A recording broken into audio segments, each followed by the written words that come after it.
everyone. Welcome to the live stream. This is your Sunday evening, Sunday afternoon live stream. Thanks for joining us or watching us later. We do really appreciate it.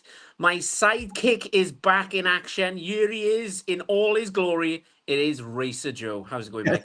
As gloriful as you can be. Good to be back. Yeah, missed you last week. Was doing some other stuff, and you guys had a great show. And but always good to be back. Cool. It was a good show last week. You did miss a good one. That was I've spent a lot of money, which I will discuss. As you can imagine. Going in when you say recommended by, that it's going to cost you money. You realize that, right? That's usually the case. Yeah. So our special guest, returning guest again, is Mr. Mark Morris. How are you, sir? Hotter than hell. Hotter than hell here, Chris. It's like I'm living in the blazing pits of hell. And there you go. There you go. But other than that, it's great. It's great. Cool. Not cool. Well, no. Yeah. Hot. Thanks everyone for joining us. This week is going to be Highway to Hell. So whatever you make of that is what we're going to do. If you hear fireworks going off by the side of me, I have no idea what's going on in Tenby. I think they had a rock band down there earlier on, and now they're setting off fireworks. So it is the Harbour Spectacular as I speak. And obviously the World Cup final is on while we're doing the live stream. So Joe might be a bit quieter in the live stream tonight in the chat, but I'm sure he won't mind. No, it's good. I mean, it's awesome when there's a bunch, but we might get more views later than we are currently live, but that's all right. Our good buddy Daryl is out in the forest. I don't know if he's somehow watching it out in the woods somewhere in Northern Ontario, but hopefully. So yeah, go to hell. Mark tells us to go to hell all the time. So that's part of it. And then I think the three of us, the three places that we reside have all been 30 plus over the last 2-3 weeks. You guys were insane in Europe for a while there. Last week here, it got to 35. I went to a football game, throwing the football, not football, kicking the football. Yeah, I know. But I went, my son and I, Riley, and we were on the sunny side. At field level, it was plus 55. The thermometer was pinned at 55. So it might have even been more than that. In the direct sunlight, it was insane. And I don't know if you can see, but Mark's got beads of sweat on his head today as well. So that's part of why we're going to hell today, because we're just all practicing in the weather that we've been in the three locations we are. Cool. Before we get started, I'll just go around the group. Obviously, Joe wasn't here last week. What have you been up to, mate? How was the shop doing that kind of stuff? You know what? Shops actually was crazy busy this last week. It helps when you put 1,000 new records out in about the last month or so. But we put out 400 to 500 on Friday, and crazy busy. You know, you and I talk on a daily basis, and like at 7 o'clock, you're like, is there something wrong? Where are you? I opened, I put stuff out, and then we stayed busy through the day. It was great. So you put out new stuff and people come in. We get a great amount of customers. We have a great clientele at the best of times. But like I said, you throw a really nice little collection out, and it just brings that many more people into the door. So it's good. It's good. Jeopardy's now finished. It is complete, the first season. It is, yeah. Jeopardy's done. A little, for those that don't know, I kind of messed it up, but I don't think in the grand scheme of things it really messed it up, but it did. Go to hell, Joe. It really screwed the thing up. Yeah. So, you know what? Pretty proud of the whole season, though. Got a bunch of my good friends on. We had some fun. We had some trivia. And really, in the end, the way that final works out, it's kind of even. The answer to the final Jeopardy is actually wrong. And for those that haven't seen it, I'll let you go and watch it. It was right at the time that I wrote it, or it was not right at the time I wrote it. Anyway, when I was researching, that was the information that came up. And then I realized later, and it was pointed out to me that, but there's another guy got inducted last year, and that's actually the correct answer. But anyway, bottom line is we had some fun. We played some trivia. and I gave away about $700 to different charities around the world, and that was important. And we got some people's channels noticed and mentioned and talked about. And again, that was the reason why behind the whole thing. And the 3 guys in the final were cool with it. You know, you can't redo it because that's not fair. You got to have it in the moment. So we just left it alone, and that's the way. Plus, they all had the same answer anyway, right? They did. They all had the same answer. They all got it right. If they all would have had, if it would have been different answers, it might have even dawned on me, because it didn't even dawn on me till, like I said, till someone mentioned it later and went, well, what about that guy? Oh yeah, right. So anyway, I don't know how many people have watched it, but watch it, and it's still fun, and it's still a great game. Don't let that take away from it, and go back and watch some other stuff. And again, bottom line is support the charities, support the channels out there of the people that played along the way, 2 of which I am hanging out with today. So Yeah, I'm just happy I'm the biggest loser. I don't know if that was the case, but it was fun. I think it was fun for me, and I think we all had a lot of fun when we played. You know, I think everybody took it serious to the smallest amount of taking it serious. But then again, we were all there just to have some fun, talk about our channels, and talk about our charities as well. So as Mark said a couple of times, I donated more to his charity than he's donated to his charity, but not quite. It's true. Yeah. Mark, you've been busy the last couple of weeks. I'm going to jump on. I'm going to make it a thread, that video that you did. Do you want to explain to people kind of that video about that? The anger video? Yeah. Oh, I did a video on songs that have helped me get through times of anger and rage.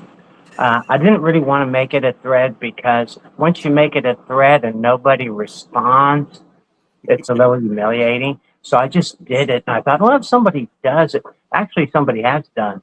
Yeah, it's there for the world to enjoy and carry on if they want. If everybody's angry and as rageful as I am, it's a fun little video.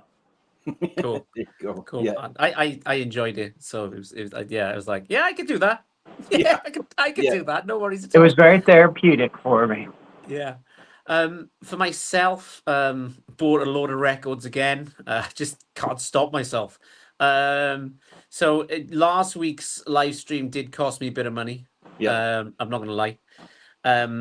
Cam recommended a really good band called Bridget Calls Me Baby. Think of the Smiths, think of Morrissey. They're an American band, believe it or not, but the lead singer sounds like Morrissey. Yep. So that was pretty cool. And Christian from the Vinyl Sanctuary, also another good one he'd recommend was Sharp Pins, which is really cool. Guy in his 20s, but it's got like that 60s theme about it. So it's really cool. So yes. Good. Yeah, and you know what? So it also cost me money, because I've got the three albums on order as well. Only one in stock, so I'll only get to listen to the one, and then we'll see on the other 2 when they come in. But yeah, so there's the trickle down costing of money effect, which is always good. So if you're not watching live or partaking, there's still money to be spent. And you know what? What the hell? It's still cheaper than cocaine. On that note, let's go to the chat. Sure, there you go. Yeah, gentlemen that was supposed to be with us today, our good friend Trevor.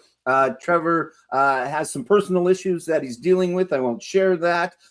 He's okay. Everything, I think, for the most part is okay. But he was supposed to be with us, and never a problem, man. We completely understand, and we hope that you will join us again later. But glad you're here hanging out with us in the chat. And then Twanger's Turntable. Good afternoon for good evening for Chris. Good afternoon. Oh, another Mark. Mark. Yeah, that's right. Exactly. So I think it's going so far so good, right? Yeah, all good. All good. Yep. Right. Joe, do you want to explain the kind of theme to this tonight? Kind of what we're kind of doing. I think I'm doing slightly a bit different to what Mark is doing. Kind of what's the plan going forward here? Well, I think the general consensus is, as I said earlier, our good friend, in jest most of the time, although he probably means it every once in a while, I'm not sure, will tell you and I specifically to go to hell. There's Mark telling us to go to hell. As he is that your car, Mark? I think you got that outside that hot rod. No, that ain't my car.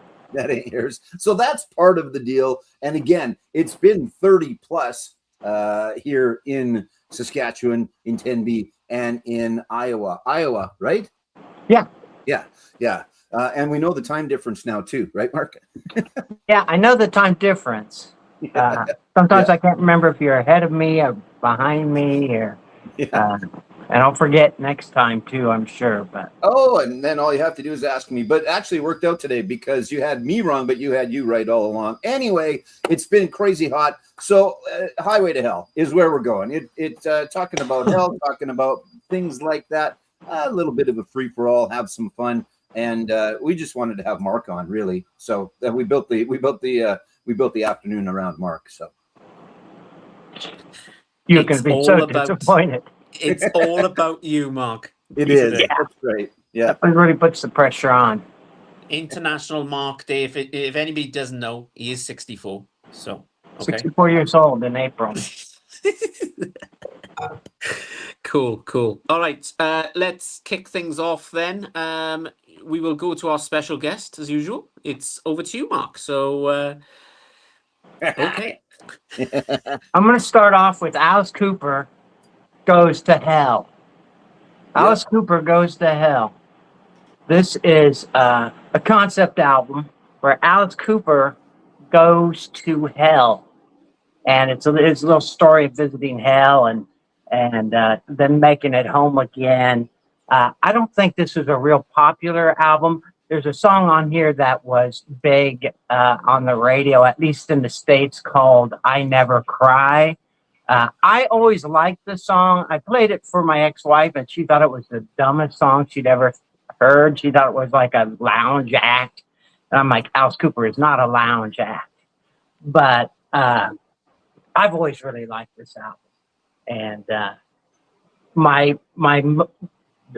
this may be the original one. My mother actually bought this for me for Christmas one year when I was a teenager.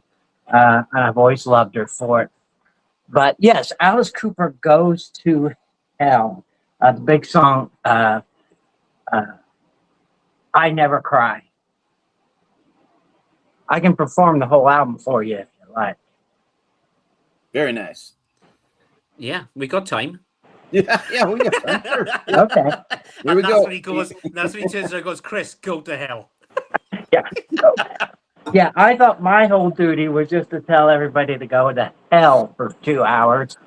And then I found out I had to actually show records and stuff. Yeah, just put you up in the corner. Just every once in a while, yell, "Go to hell, everybody!" So Trevor likes. He said that cover is from the $1 Billion Babies photo sessions. Oh, that's awesome! I didn't know that.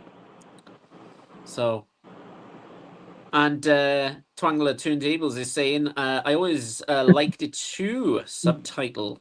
Oh, so subtle. There you go. A subtle title. Very cool. Nice. Great album. Right. Good choice, mate. Question for you, Mark. Have you ever seen Alice Cooper live? No. Okay. And he's been around a million times, and I love this guy. The first time I didn't see him was in my friend Brian. I was in 7th or 8th grade, and he wanted me to go with him and his dad. His dad scared the hell out of me, and I said no.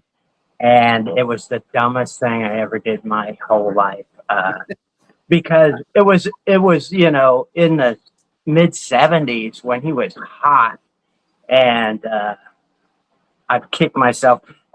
He bought me a program and everything. I think I even lost the program later, but I've always hated myself. This guy's still touring. He was actually in Cedar Rapids, Iowa, not long ago. I just don't go to concerts very often unless they're really small venues.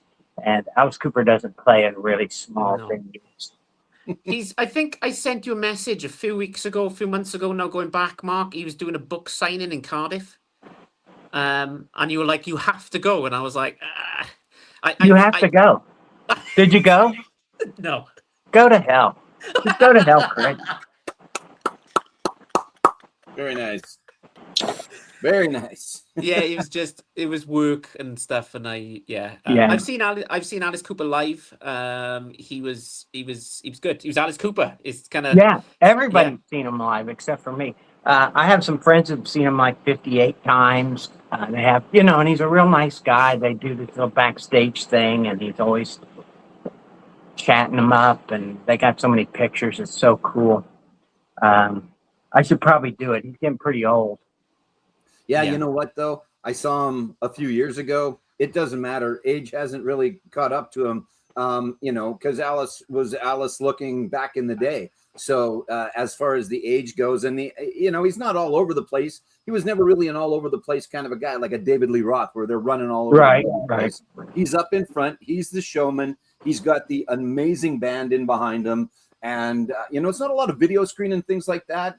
When it's $1 billion babies, this big baby blows up and breaks out of the bricks and walks across the stage. And then, of course, they cut Alice's head off. They still do all those things. So I think if you were to see him now, I don't know that it would be any different than if you would have seen him 20 years ago. Because I don't mind seeing him old. I'm just saying I need to see him before he gets any older. No, definitely. I would like to meet him and just say, hey, how old are you, Alice? I'm 64 myself. So 64 myself. So I don't know that I've ever heard anybody reference, like, I know a lot of people go, the first time I saw him, I think that's the first time I've heard anyone say, that's the first time I didn't see him. So you're remembering it more as the times you didn't go than the times that you did go. So just make sure you go next time if he comes close. I'll come down and we'll go. Yeah. I have lots of phobias, and then the big arena shows, I always feel very uncomfortable.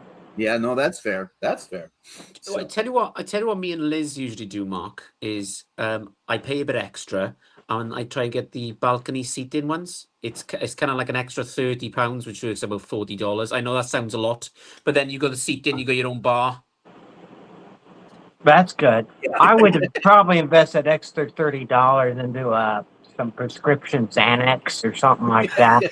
That would probably be more useful for me. Take the edge off. There you go. Perfect. Right. Okay. We will keep things moving. I really thought you would have seen him live. I got to be honest. I know. I should have. I really should. I was afraid somebody was going to ask me that someday. And please go to hell, Chris. You did ask. Thank you, Mark. Thank you, Mark. Thank you, Mark. Right.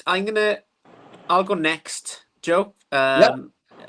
I'm going to pick the most obvious one to get over and done with. Okay. It might give it away. He's got a poster right behind him, but it's AC/DC, and obviously the one I picked was Highway to Hell. Every time I think of the word hell, Highway to Hell is pretty much it comes up. So this is the Iron Man 2 soundtrack. It's got the greatest hits on it. So I know there's a lot of AC/DC completists out there. I will start picking AC/DC albums up when I see them, but when you do see them, they're a bit overpriced for my liking. I don't know if they're first pressings or whatever, but AC/DC, I've seen Brian Johnson live. He was amazing. Yes, so that's the obvious one for me. I know Joe's a bigger fan than I am. But what have you picked, Joe? Have you gone for the same kind of angle that I did? Well, I'm going to start off with this one. Oh, wait, never mind. Never mind. Did you have that pick too? I did, yeah. And I actually had it first as well. So, because why not? Goes to Hell for sure. But yeah, great album. And Alice is one of my favorites. And, yes, me too. I mean, we've talked about it. So, but I am now going to talk about an Australian band that talks a lot about hell. But it's not AC/DC. It's AC/DC's heir apparent, let's call it, Airborne. I'm going to take this out of the sleeve. So they are, and I think fully admitted that they are, AC/DC was a huge influence on these guys, obviously coming out of Australia, but they've got that blues, heavy, rockin' sound, great guitars, all that stuff, tongue-in-cheek lyrics as well. There's the center, there's the gatefold. So see, that's why you got to, that's why the rule of show the gatefold. I mean, not that that's that interesting, but it's kind of cool. Had a chance to see these guys, I think once, maybe twice. I think just once for right now. They opened up for Motley Crue, and they were very good. And yeah, they're not an AC/DC cover band, as some will say, because they don't play AC/DC songs. They play their own. They are proteges of, or whatever, something like that. I mean, but again, as I've said before, if I could sound like AC/DC, I would sound like AC/DC and I would play in a band, right? I mean, it's just the way it is. And there's lots of bands that are, I'll just put that away later. There's lots of bands that are similar to other bands. That's the way it works. There was the first band, and then everybody else was an offshoot of that in some way, shape, or form, sometimes further of an offshoot. But I really like these guys. Again, good. I think new album coming out soon. This one's going back a little ways. This is from 2016. So they've been around for a while. Of course, Breaking Out of Hell is on here, but they also like to talk a little bit about hell. Breaking Out of Hell is on here. I thought there was 2 hell songs on this one, but I can't remember exactly. But good stuff. So I think if you're an AC/DC fan, you've probably already heard of Airborne. But if you are an AC/DC fan or that heavier, bluesy, not metal type of rock and roll, and you haven't heard of Airborne, go and give them a listen. Like I said, I think they're about 4 or 5 albums in already. So would you say their vocals are anywhere similar to like Brian Johnson or Bon Scott, or is it a different? No. I mean, again, they're not ripping them off. It's more of again, an homage. So I think if anything, he's probably a little more Bon Scott than Brian. Brian's got just that little bit of a deeper, growlier, I think, sometimes voice, right, than Bon did. But yeah, it's just good. I've never heard him. Yeah, and if you hear one, kind of like AC/DC, and I don't have a problem with that because I love it all. If you hear one, they don't branch out a whole bunch. If you hear a song, you like it, you're going to hear a different bit of iteration of that same song. But again, it's worked for AC/DC back to 1974, so they must be doing something right. And I'm going to see AC/DC in 75 hours. No, it's a little longer than that. Actually, August 9th. Last time, probably. I said that 3 years ago when I saw them in California, but last time. So I'm going to go enjoy it.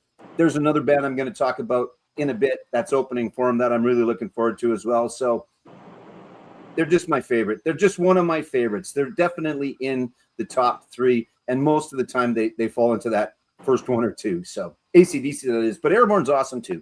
Okay, done. Yeah. So Twangler's saying you're definitely closer to Scott. I agree.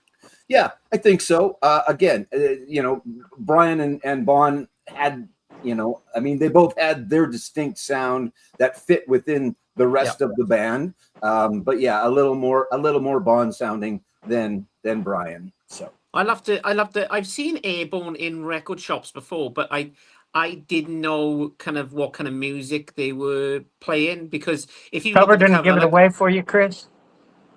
Okay. I thought you're looking at like. That's where you tell me to go to hell. Yeah, it's coming. I thought they were like a heavy metal kind of band, or maybe a death metal, because that cover looks. It's on the same kind of picture scene as like an Iron Maiden. If that makes sense. It's got that cartoon kind of. It's not Eddie, obviously, but it's kind of that kind of effect, which always looks cool. I always love artwork that does that. It's really cool. Yeah. So. And I guess it depends what you consider AC/DC, because again, and I'm not going to say that they sound like them. I'm going to say they sound like them. I'm not going to say they're ripping them off, because again, if I could sound like AC/DC and make music, I would make music like AC/DC. So, but yeah, not metal, but just good bluesy hard rock and roll, I think. So cool. Yeah, I'll have to give it a stream, and it's costing me money already. Okay. Yeah. Yeah. Right. Okay. Mark, Go to Hell. Back over to you. Oh man, it's already my turn. I'm going with Satan Is Watching. Okay. It's a band called Those Poor Bastards. Gothic country is what they call themselves. Very frightening stuff. Not a band that I would recommend for everybody, but if you like really dark, depressing, kind of scary stuff, Satan Is Watching is a good album. Anything by Those Poor Bastards actually would work. I saw them this is a band I did see live. They opened for Hank III, the grandson of Hank Williams Sr., and I went to see him. And they opened, and I'm like, holy smokes, these guys are really good. And so I have a bunch of their records now, but there's a lot of scary songs on here. This World is Evil is what this one starts with, but it also has songs like Swallowed by Sin, I Will Bring You Dead Flowers. They do a version of I Walk the Line. Very gothic, dark, low. I don't know if I'd say lo-fi, but it sounds lo-fi. It's they do it on purpose, but it's a real. Sometimes it's hard to listen to even for me. So you have to really be in the mood for it. And if you are in the mood for it, you should probably seek some kind of help because you're probably in a really terrible place. But I love that band, Those Poor Bastards, and I pull that out. I pull out a Poor Bastards album every now and again just because I love them so much. And it's the people who like them really love them. I always get at least one response or say, "Oh, I love the Poor Bastards." I was getting a tattoo once, and they had a Poor Bastards song playing on the overhead music, and I said, "This is Those Poor Bastards," and the tattoo artist became so excited that I knew who they were, and she gave me a big discount and everything. And people who love them really love them, but most people not a fan. But I love them. Was that on colored vinyl? Please say it was on Red Blood. They usually do colored vinyl. This one, unfortunately. Oh, it's sort of. It's That's cool. Yeah. I spilled some wine on it. Is what happened here. But no, they usually do. Their records are usually colored vinyl. So Here, let's do this. So there's who Mark is talking about. Actually, I went to the wrong place there. So Songs of Depression, Hellfire Hymns. I love that already. It's good.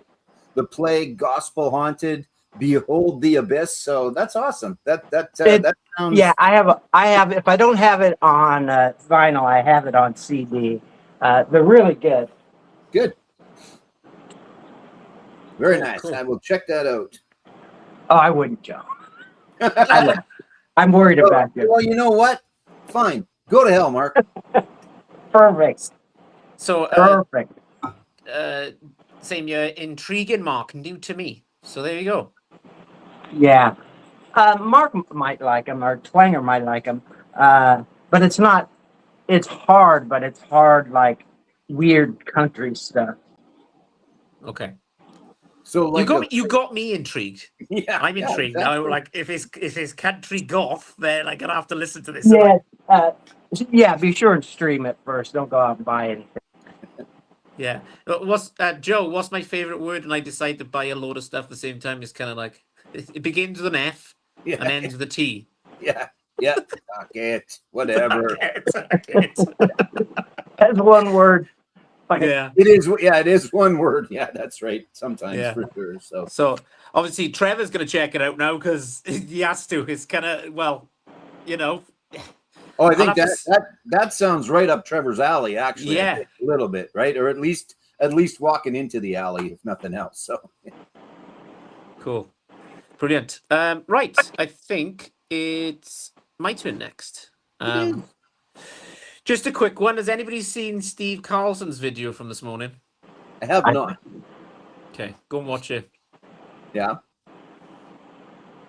I might have made an appearance. That's all I'm saying.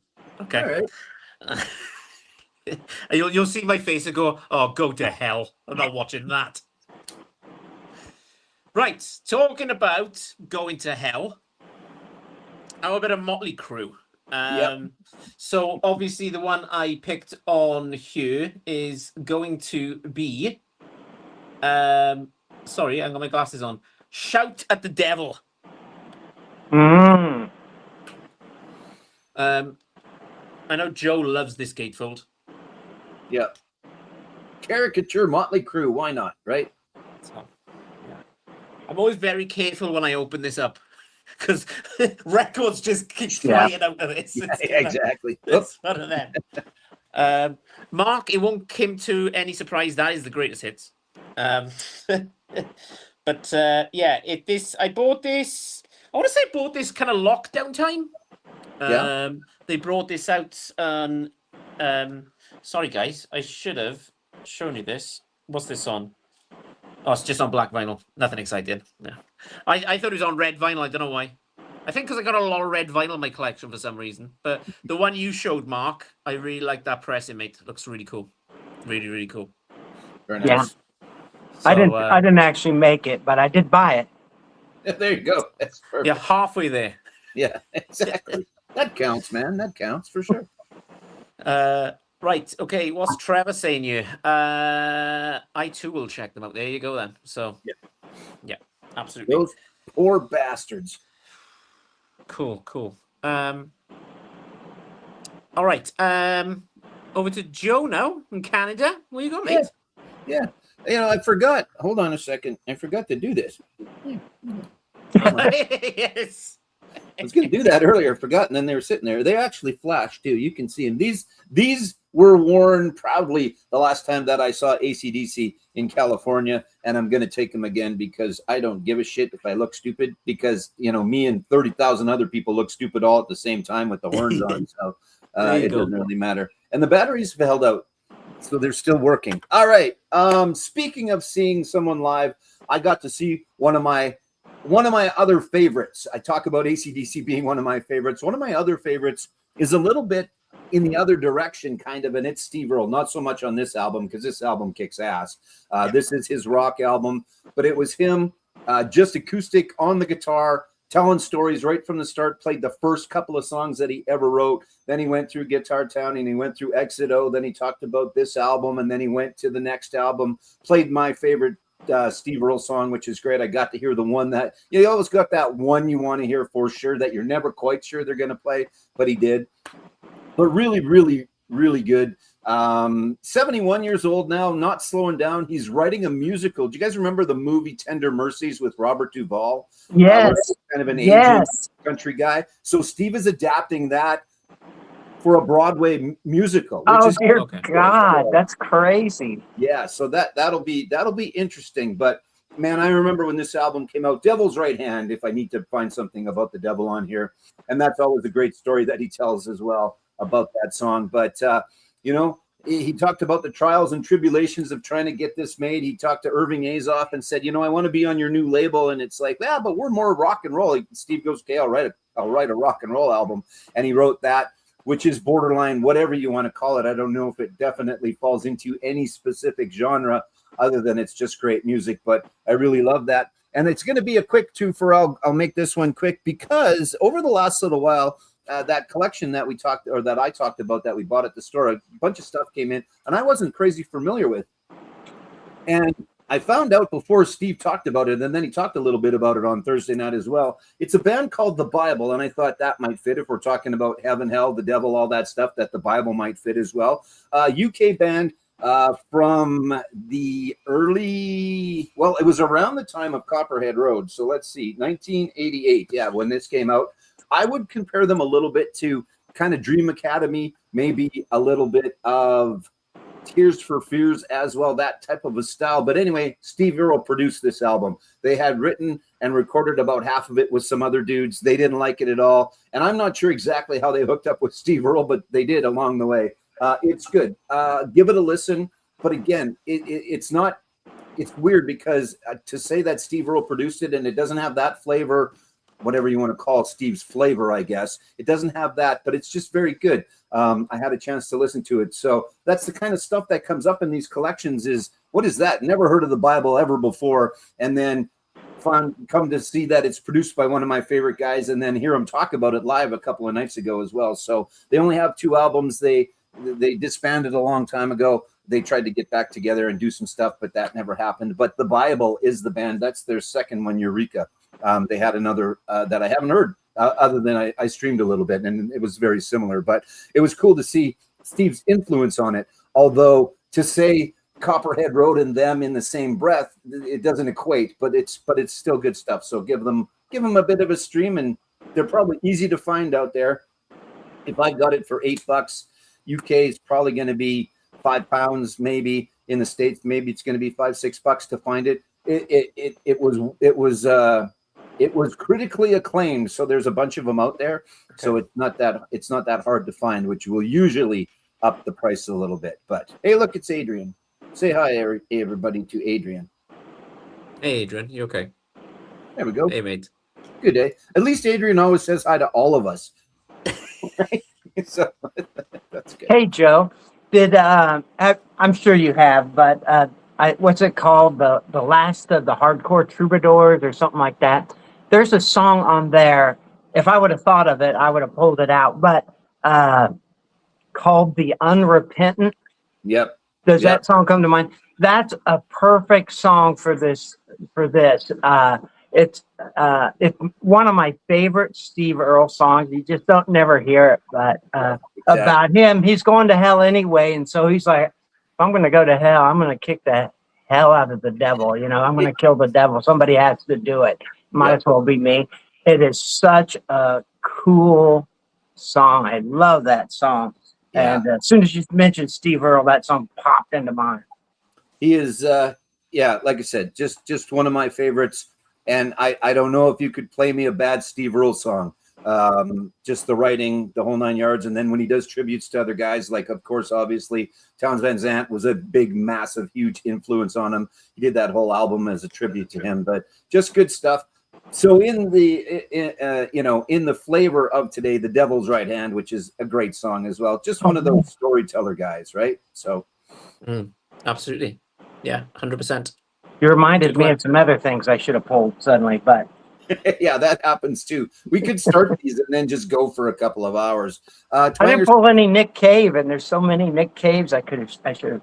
Yeah, red right hand, right? Right. In Calgary back in '89. That probably would have been on that tour, I would imagine. Maybe the Hard Way tour, but yeah, I don't know if Steve remembers much of that tour as well. That was pretty much the heroin days. But we got some great music out of it. He's been clean and sober for 31 years, which is cool. He talked about a lot of the bad part, and he's talked a lot about of the good part as well. So it was good. Very good.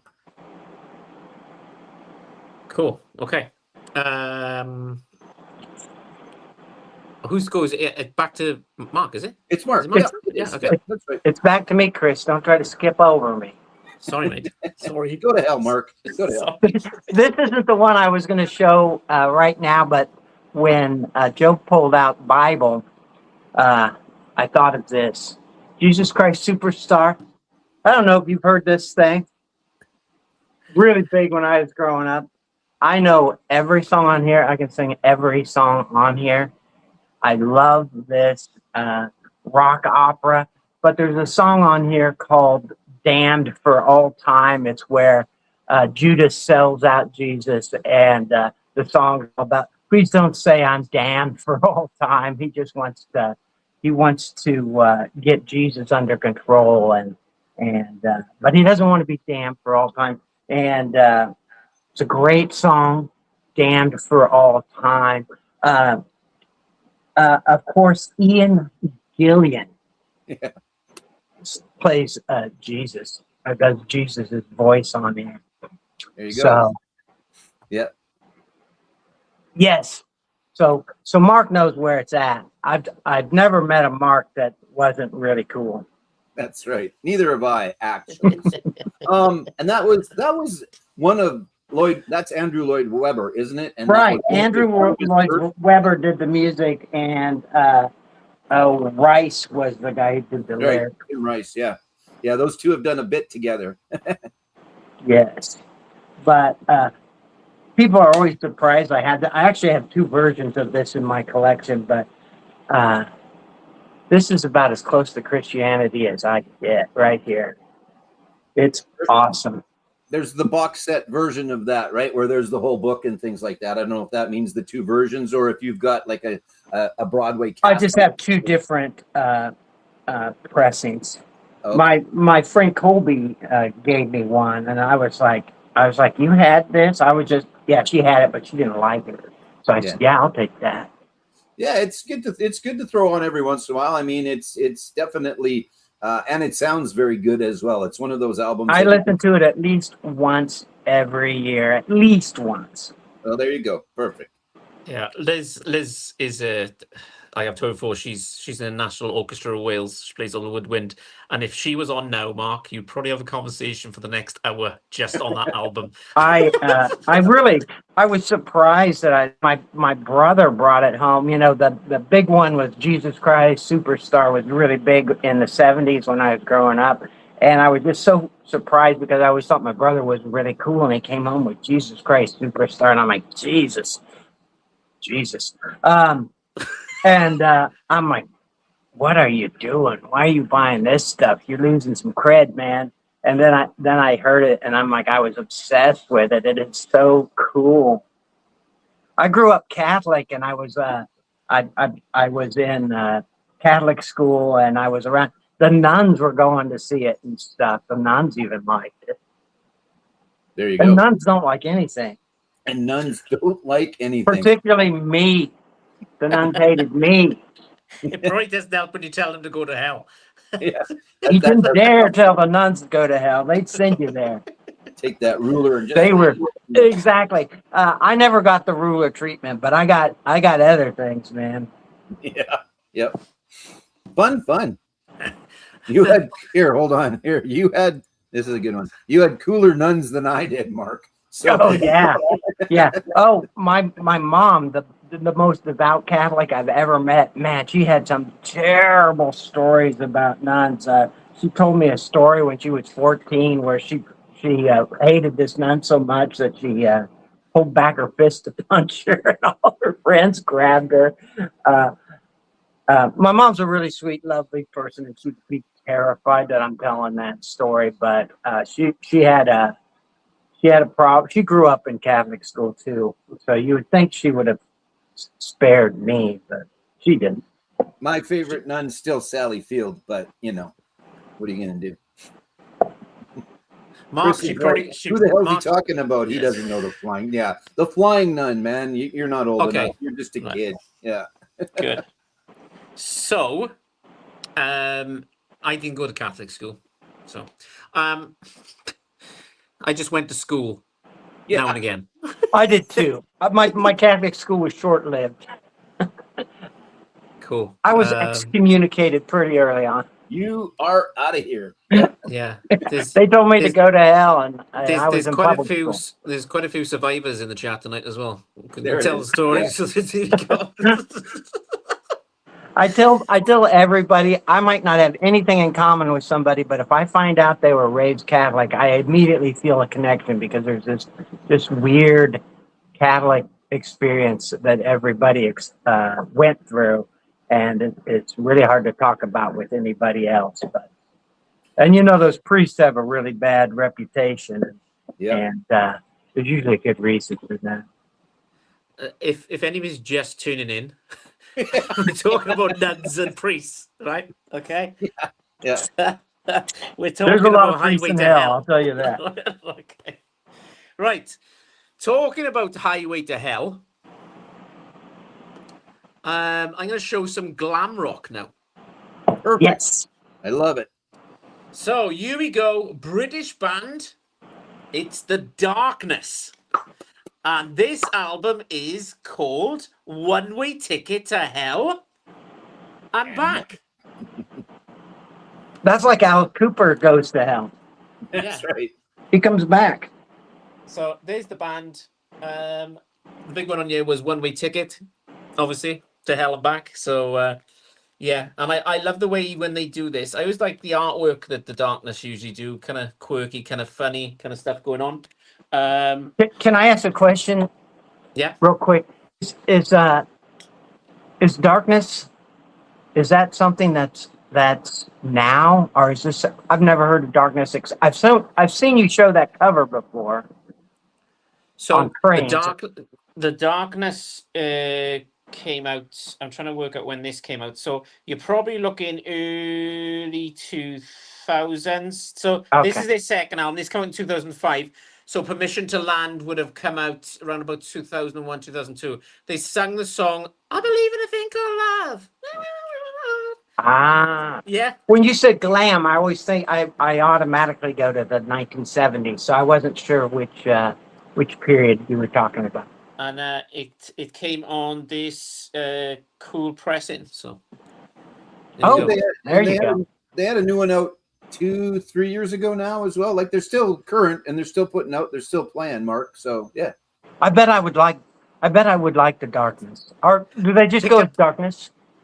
Or the Darkness? The Yeah. Darkness. Pick up their first album. It's really good. I think you'd enjoy that one. Not the one with the train on it. Yeah, it's good. But I if you were asking me where to start, I go Permission to Land. Permission to Land. There's a lot of Permission hits to on Land. there. So you've got I Believe a Thing Called Love. It's Really Grown on Me, which is about testicle warts growing on him when he can't get it off his hair. Yep. it's kind of a comedy, you know what I mean? It's kind of, yeah, you're really growing on me. I can't get you on my hair everywhere I go. I can't seem to knock you off. It's kind of it's a kind of a quirky band.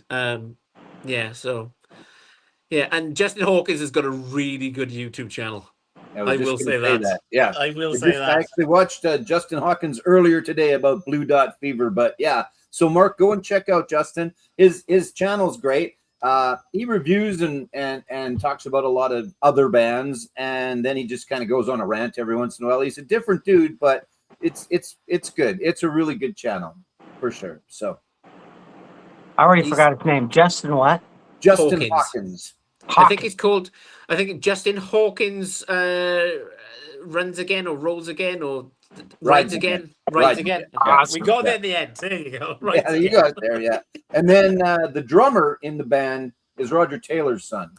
Yes. So, not that really means anything, but Roger Taylor from Queen and his son is the drummer. They were a big part of. I don't know if you watched the Taylor Hawkins tribute, because they were a big part of that as well. They were in they did a lot of different things. Justin sang with a couple of different bands. Back in how long ago is that now, Chris? That's 5 years ago, isn't it? Ish. It's got to be, mate. Yeah. Yeah. It's got to be. Yeah, The Darkness are a really good band. It's kind of comedy, glam rock kind of music. The last album they brought out was called Dreams on Toast. Yeah. To Sex. Hang on. Which looks like this. So that's Roger Taylor's son with the blonde hair. And that's Frankie. I've met Frankie. I took a piss next to Frankie. Yeah, he zipped up, shook my hand, and I went, I'm never gonna wash this hand ever again. True story. True story. That's awesome.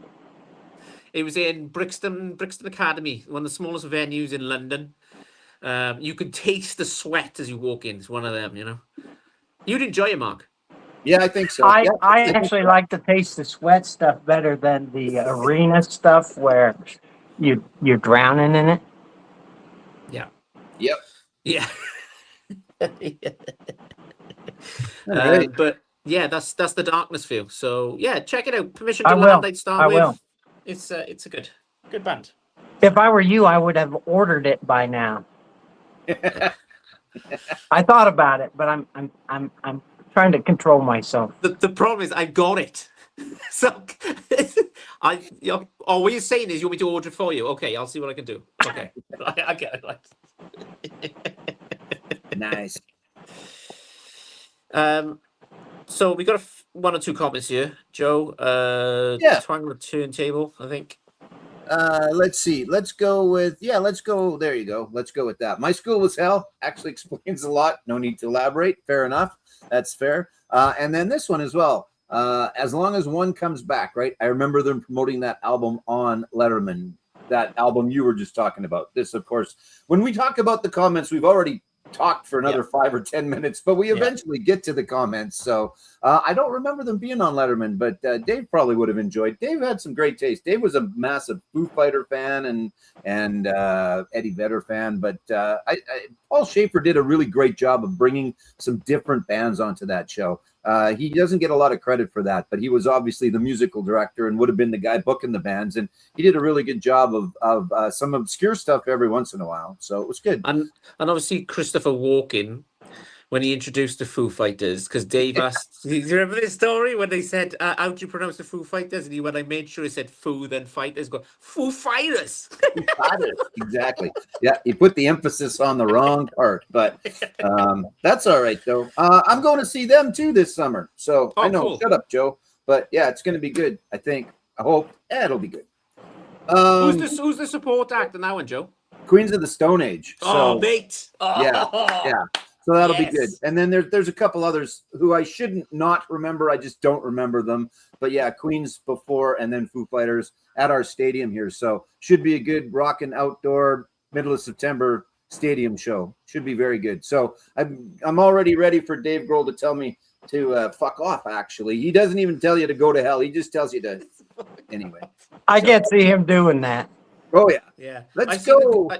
I watched the Queen's Stone Age in Cardiff Castle, and they were absolutely tremendous. Yeah, I mean that. Brilliant, honest mate. Right Brilliant. On. That's good. He's a bit of a dick, but you know. Yeah, Josh. Yeah, he is. Unfortunately, he just did a set, or he's got a couple of songs. I think he's on one of the new Shania Twain songs. He sings with her, and then she was playing with Harry Styles on that gig he did for like 11 nights or whatever. Wembley or O2, and then Shania went and did some other stuff and he joined her. But yeah, I think he's on a track on the new album that's coming out, Little Miss Twain. So I haven't heard it. I think it's out there. I think you could probably stream it somewhere along the line, but I don't know how that'll be. That'll be interesting. Josh has a interesting voice. We'll put it that way. So, yeah.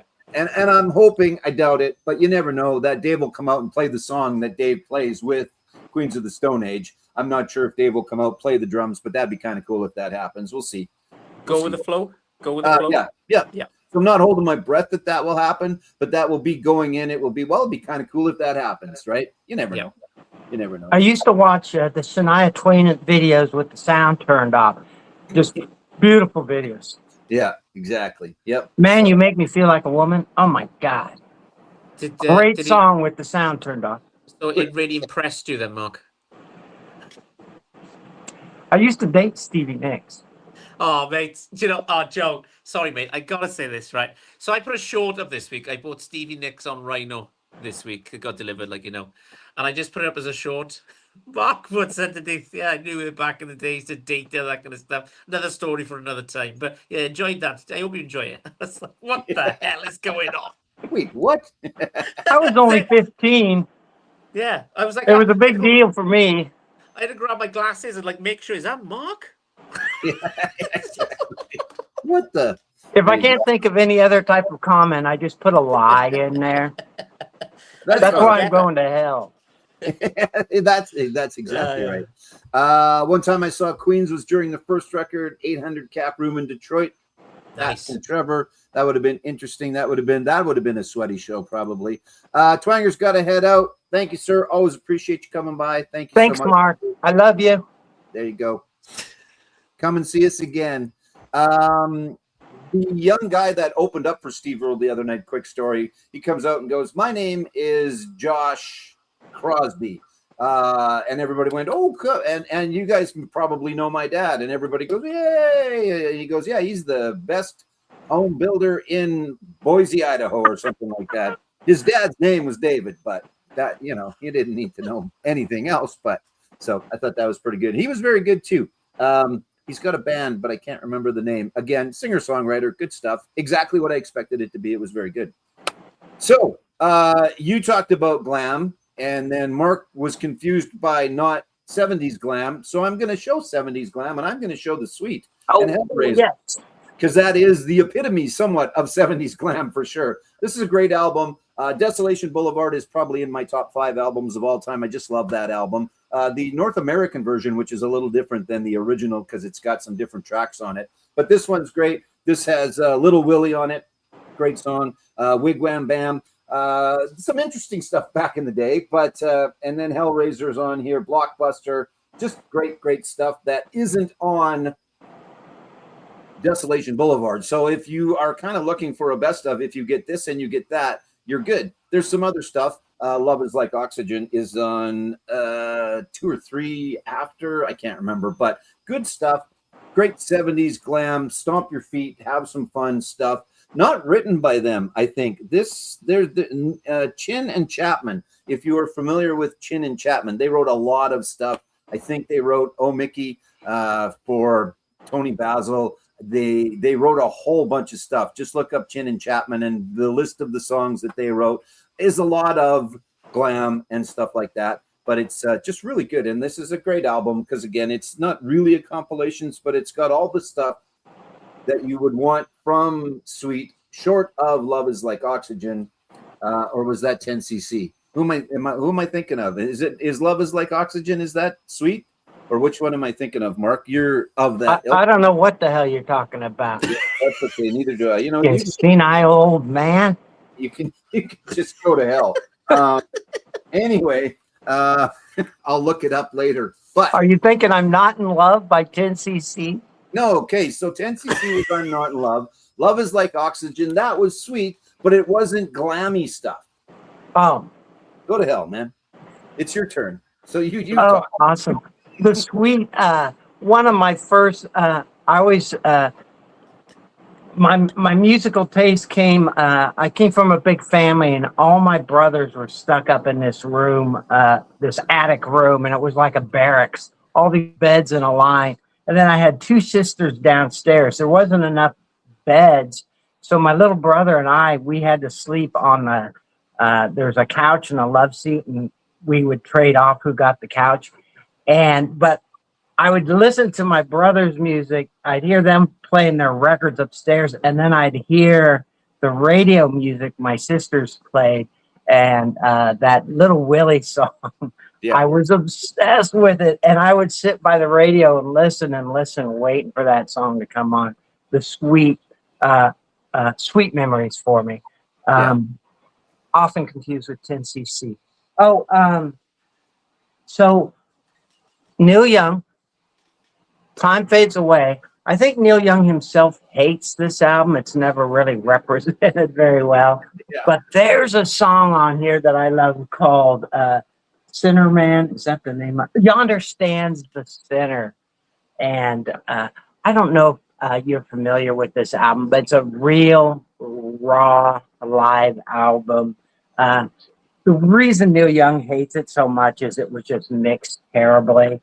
But it is still one of my favorites. This is one of the first albums. It was in 3 records I bought when I started buying records. But Yonder Stands the Sinner is kind of a weird, kind of a funny, strange song for Neil Young to do. I would encourage you to listen to it after this, just to hear what a weird, kind of silly song it is. But it jumped into mind when we were talking about hell. I was thinking about sin and sinners and stuff. And Neil Young, Time Fades Away. Yonder Stands a Sinner. He does kind of a funny voice in there. It's an odd Neil Young song. Very nice. I haven't got any Neil Young in my collection. Yeah, weren't you and I talking about him the other day? I think we were, I think right? So yeah. He's got so many different offshoots. Like, that's a guy where he really did try some different stuff. Obviously, Trans and Freedom were completely different than Harvest and things like that. And then that album and the stuff with Crazy Horse and the stuff he does with Jack White now. And yeah, it's always good. It's definitely. It's not always good, but it's interesting. Oh, yeah. It's always interesting. There's so many things I haven't picked up yet that didn't quite hit, but he's always going where his interests are. And I'm always interested in what Neil Young is interested in. Sometimes it doesn't land very great with me, but when Trans came out, I hated that album. I hated it. Now I really like it. It's just like a lot of his albums are like, I did not like them at first, but eventually I came to love them. Another one that I hated at first was "This Note's for You," Yeah. where he had like horns and stuff in the song. Hated it. Really love it now. Yeah. That, well, even Neil Young and the Shocking Pinks, that album, and then the one I you're talking hated that about. album. I love it now. Yeah. And then there's another one about, what is it? The one where he's walking down that country road. You know what I'm talking about? No, not off the top. Old Times or something like that. Hated it. Love it now. Eventually, I come around to liking just about everything, except for Landing on Water. I haven't come around to liking that. Yeah, those are his. I'm pissed off at my record label. I'm going to make these albums, and why? Well, because I don't care, right? Gavin sued him for that. Thought he was doing it on purpose. Yeah, I think it got brought up on the Canadian special. maybe. Yeah, it could have been. I think it was Curtis.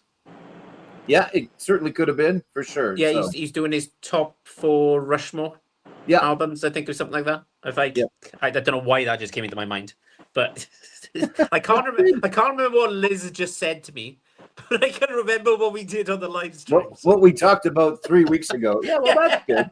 That's, as long as it comes back every once in a while, that's all we're shooting for at this time, right? Exactly. One thing I'll say, anybody who wants to be a Neil Young completist, God bless you. I don't know who can do it. This guy puts out like 50 things a week, and it is tough. There's so much I want to get, but it's just so overwhelming. Well, as Richard comes in, greetings from Buffalo, New York. There's Buffalo Springfield as well, right? He was at the MGK Boston party that I didn't go to again this year. Yeah. It was actually the first time I didn't see Alice Cooper. The first party I didn't go to. Anyway, sorry, Chris, I didn't mean to cut you off. I was watching Brian Embryonic Robot today. It was good to see Brian actually taking some video clips because he usually doesn't. But yeah, it's they seem like to have a good time. They always seem to have a good time, and every year I'm like, I'm going to really try to make it next year, and then it comes around. I'm like, there's no way I can do it. Mostly money problems.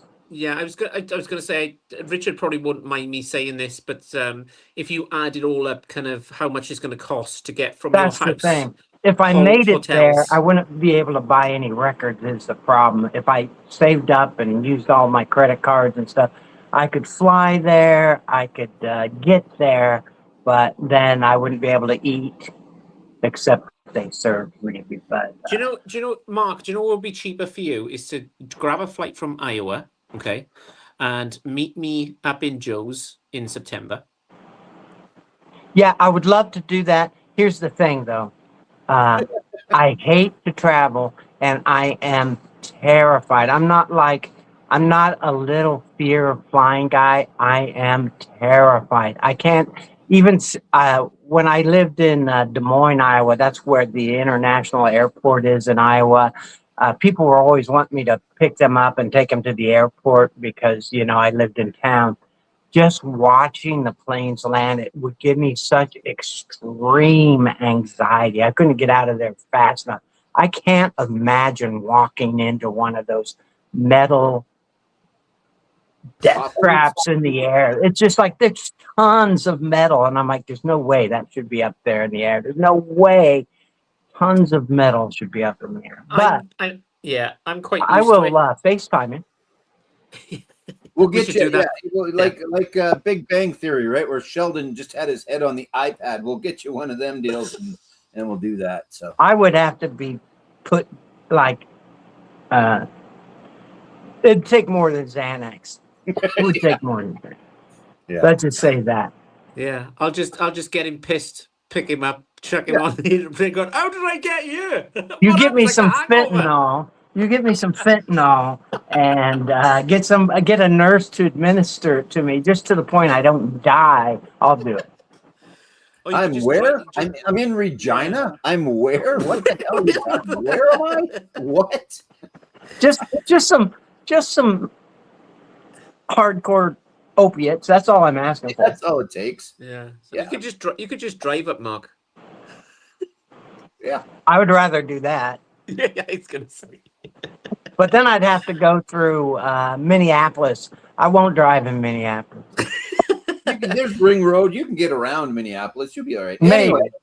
Anyway. Right. I tried, Joe. I tried. You did try. Yeah, that's right. Yeah, you did. Hey, you know what, Mark? If you don't want to come see me, go to hell. I will take that gladly. Okay. Yeah. So, Richard's saying here, David, Brian, Emma, Mike took loads of videos. I didn't take a single photo. Yes, Yeah. This trip was a bit, well, I can imagine, Rich. Yeah. Yeah. Yeah. Yeah, and Adrian's saying, get doped up. Yeah. Cool. Right. Okay. I think I'm up next. So You are. okay. Canadian band. And we're going to go with Sum 41, and we're going to go with The Hell Song, which is track number 2. Can't get more blunt than that one. It's The Hell Song. So what are you to do? So there you go. Probably Mark hasn't got any Sum 41 in his collection, I should imagine. Not your kind of dig. I don't have them, but not because they're not my kind of dig. I just never heard of them. Okay, fair enough. Right, okay. That's fair enough, mate. Right, okay, so we were talking earlier on, Mark, about your video. I think I'm gonna try and do it Monday or Tuesday. So either tomorrow or Tuesday, I'll try and get it up, and I'll tag some of my British VCs on it, and let's try and get it up and running for you. That'd be awesome. It'd be an international event then. Yeah, we could be angry around across the pond, mate. Yes. Yes. Being as we've got a new prime minister coming in on Monday. Yeah, well, it'll be a different one by next week anyway, so it doesn't really matter, does it? So. Fuck's sake. It's like we've Is had it a more good prime minister? Same shit, different day, mate. They're all fucking corrupt. Okay. Yeah, you're not going to get on any argument out of me from that. They can all go to hell in my book. So, yeah. Yeah, Joe, it shows Sum 41 Hell Song. So Yeah, I saw kind of as I walked away and had made your screen full screen so people didn't watch me go take a whiz. Not that they would have fully seen me take a whiz, but anyway, I can't make it through 2 hours. I'm an old man. I'm not 64, but I'm an old man. there you So, go. yeah. All right. I am going to go with, we don't talk about these guys. Well, we don't. They are talked about a lot on in the VC, but we don't talk about them a lot because I'm not a massive fan, but I don't mind as I show you who I'm talking about, that being the Grateful Dead. This being the most accessible Grateful Dead out there, probably, unless you go all the way back. But In the Dark, good album. Touch of Grey on here. Look, there's the boys there. Not, unfortunately, many of them left, but what was it? Oh, hell in a bucket, right? We're all going to hell, but we might as well go hell in, not in a handbasket, hell in a bucket for these guys. But again, we don't talk a lot, or I don't talk a lot about the Grateful Dead because I don't dislike them, but I don't listen to them on a regular basis. One of their shows back in the day might have been interesting, probably with the right hallucinogenics and or some form They of are. I can guarantee. Yeah, you saw, I can't remember who you saw them and then a couple of other I openers. saw them, Bob Dylan, and Tom Petty. Right. And Yeah. believe me, maybe this is where my arena fear came from, but I was on a lot of different hallucinogens at the You time. were, yeah. Yeah. So, well, Back in the 80s. Don't do it now, kids. yeah, that's Joe. right. Don't do drugs. Joe, just a quick one for you, mate. Are you a big fan of them? No, that's the thing. I mean, I don't dislike some of the original stuff, Truckin', things like that. That's good. I like this. This is probably the most accessible if you are not a Grateful Dead fan to listen to. And it's cool, good album. But as far as just the jam stuff, that just doesn't do anything for me. It doesn't do anything for me. I appreciate it. I understand it, but it doesn't do anything for me myself. So I've got a Grateful Dead album. Yeah. Yeah. Okay. It's, And that's where we're leaving that conversation. So it's the greatest hits. yeah. Oh, So, that's a Mark, good one. so Mark, I mean, Mark, you're obviously of the three of us, you're probably the bigger of the fans. Either that or you just went to the show. But I have lots of Grateful Dead albums. I'm trying to think of American Beauty's really good. I think that's probably more accessible than even In the Dark. But I have In the Dark on CD, but most of the Grateful Dead stuff I have on vinyl. yeah. But it is definitely they're talented. They're really talented. They're not rock and roll though, and but they have that bluegrass influence, and their vocals, everything about them is very. There's like a soothing, kind of cool feel about them. I really like.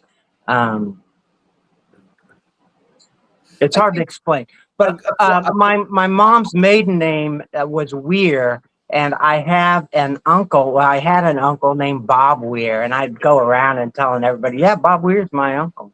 Yeah. And they said, "Really?" I said, "Yeah, honest to God, he's my uncle." And I would Can you never get- tell them that it was a different Bob Did they Weir. ask? Did they ask you? Can you have him just sign this? You just take it to your uncle. Do me a favor. Can you just sign this for me a minute? No, they always said, "I bet you took a lot of acid."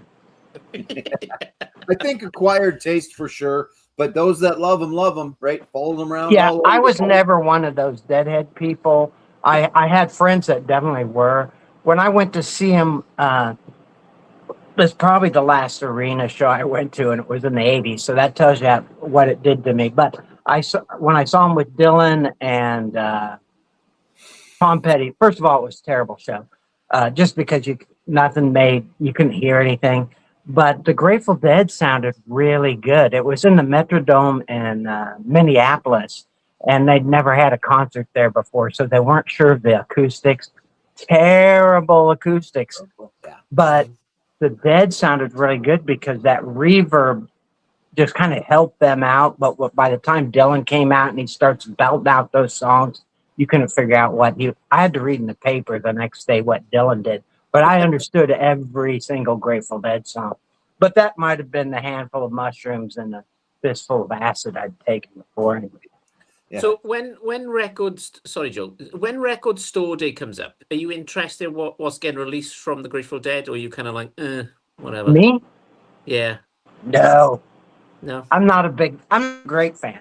I'm not a great fan, but I like listening to them every now and then. If I hear them, I'm not going to turn it off. Yeah. That song, what was the Touch of Grey, the one on that album that was so big? That was their first song that ever made the charts, ever. And they've been around for decades. Yeah. I saw them just before Jerry Garcia went into a coma and died. Yeah. Well, yeah, that Touch of Grey. I mean, the video helped, right? It was MTV time, and the Bones playing and stuff like that. So I love that song though. My favorite song is never mind. I can't remember it. It's the one about the fountain not made by the hands of man. See, that sounds exactly like a Grateful Dead song. It's the one I can't remember. Never mind. That could be a song on a Grateful Dead album, couldn't it? Maybe. So. No, but I like them. I'm not my oldest brother Gary loved them, and he was always trying to get me into them. And I never got way into them, but enough to where I enjoy listening to them. They don't irritate me like some music. There you go. Richard doesn't need any Grateful Dead in his collection. Grateful Dead's greatest hits is boxed in a bong. There you go, Trevor. Nice. And this one's for you, Trevor. I assume that you probably saw it, but hey, Trevor, your name came up several times this weekend, so you were missed. And you ain't lying. He is your uncle. That's supposed to say Mark, but that's kind of like that kid. That's kind of like the kid I saw the other night. His dad is David Crosby. It's a David Crosby. It's not the David Crosby, but it's a David Crosby. That counts. So, right. All right, Yes. Mr. Mann, what do you got for us? Okay. So I was running quite short on Hell songs. being as we're talking about Highway, I thought that we could go here. So Joe's a big fan of this band. It's an American band, country band, Joe. Nice. It's Zach Brown Band. Very nice. And this one is Highway 20 Ride, which is a brilliant song. It's really good. I know Daryl curses me every time I show this because he really wants this. But I think in the UK at the moment, the cheapest pressing of this greatest hits is going for over £500. Yeah. So Holy moly. you're looking about 700 Canadian dollars, maybe 550 to 600 American dollars there, Mark. But obviously the first song I ever heard was Chicken Fried. Yeah. I was like, Yeah. what's this about? What were they talking about? But it's got some crackers on you. I've said to Joe before, I will say it again, they're not as good as they used to be. Yeah. Quite disappointed with the last couple of albums. They've had one or two hits over here. But yeah, I like Zach and the band. They're pretty cool. So if you can get this, I sent a message to Joe and Daryl. Actually, I didn't realize this. Back in my parents' house, I was opening one of the drawers, and I found the actual CD that came inside the greatest hits. So it's got the greatest hits on CD. Guess what, people? I haven't got a CD player. So I just bought one so I could listen to some CDs. There's a hint. Hey Chris, is that the band where I said you're too young to be listening to this music?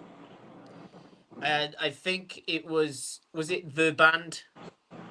The band, yeah, versus that. Yeah, I think No, it wasn't the band because I know that. You were talking about a country band and you said I love this song and I went to listen to it and I'm like, it's a great song, but it was about taking cocaine and all this stuff. And it was such a 70s, song. And I said, you are way too young to listen to this music. And you wrote Never Too Young for the Classics or something like that. You know what I'm talking about? I remember the comment. It wasn't that band, though, huh? It wasn't Zach Brown. Oh, no, it wasn't Zach. Zach Brown, they probably come out late 90s, 2000s, I'd say, Joe, that time. Yeah, I think so. Around that. That's going to drive me nuts. I'll come back You to said that, it was Mark. a great song, so I went to listen.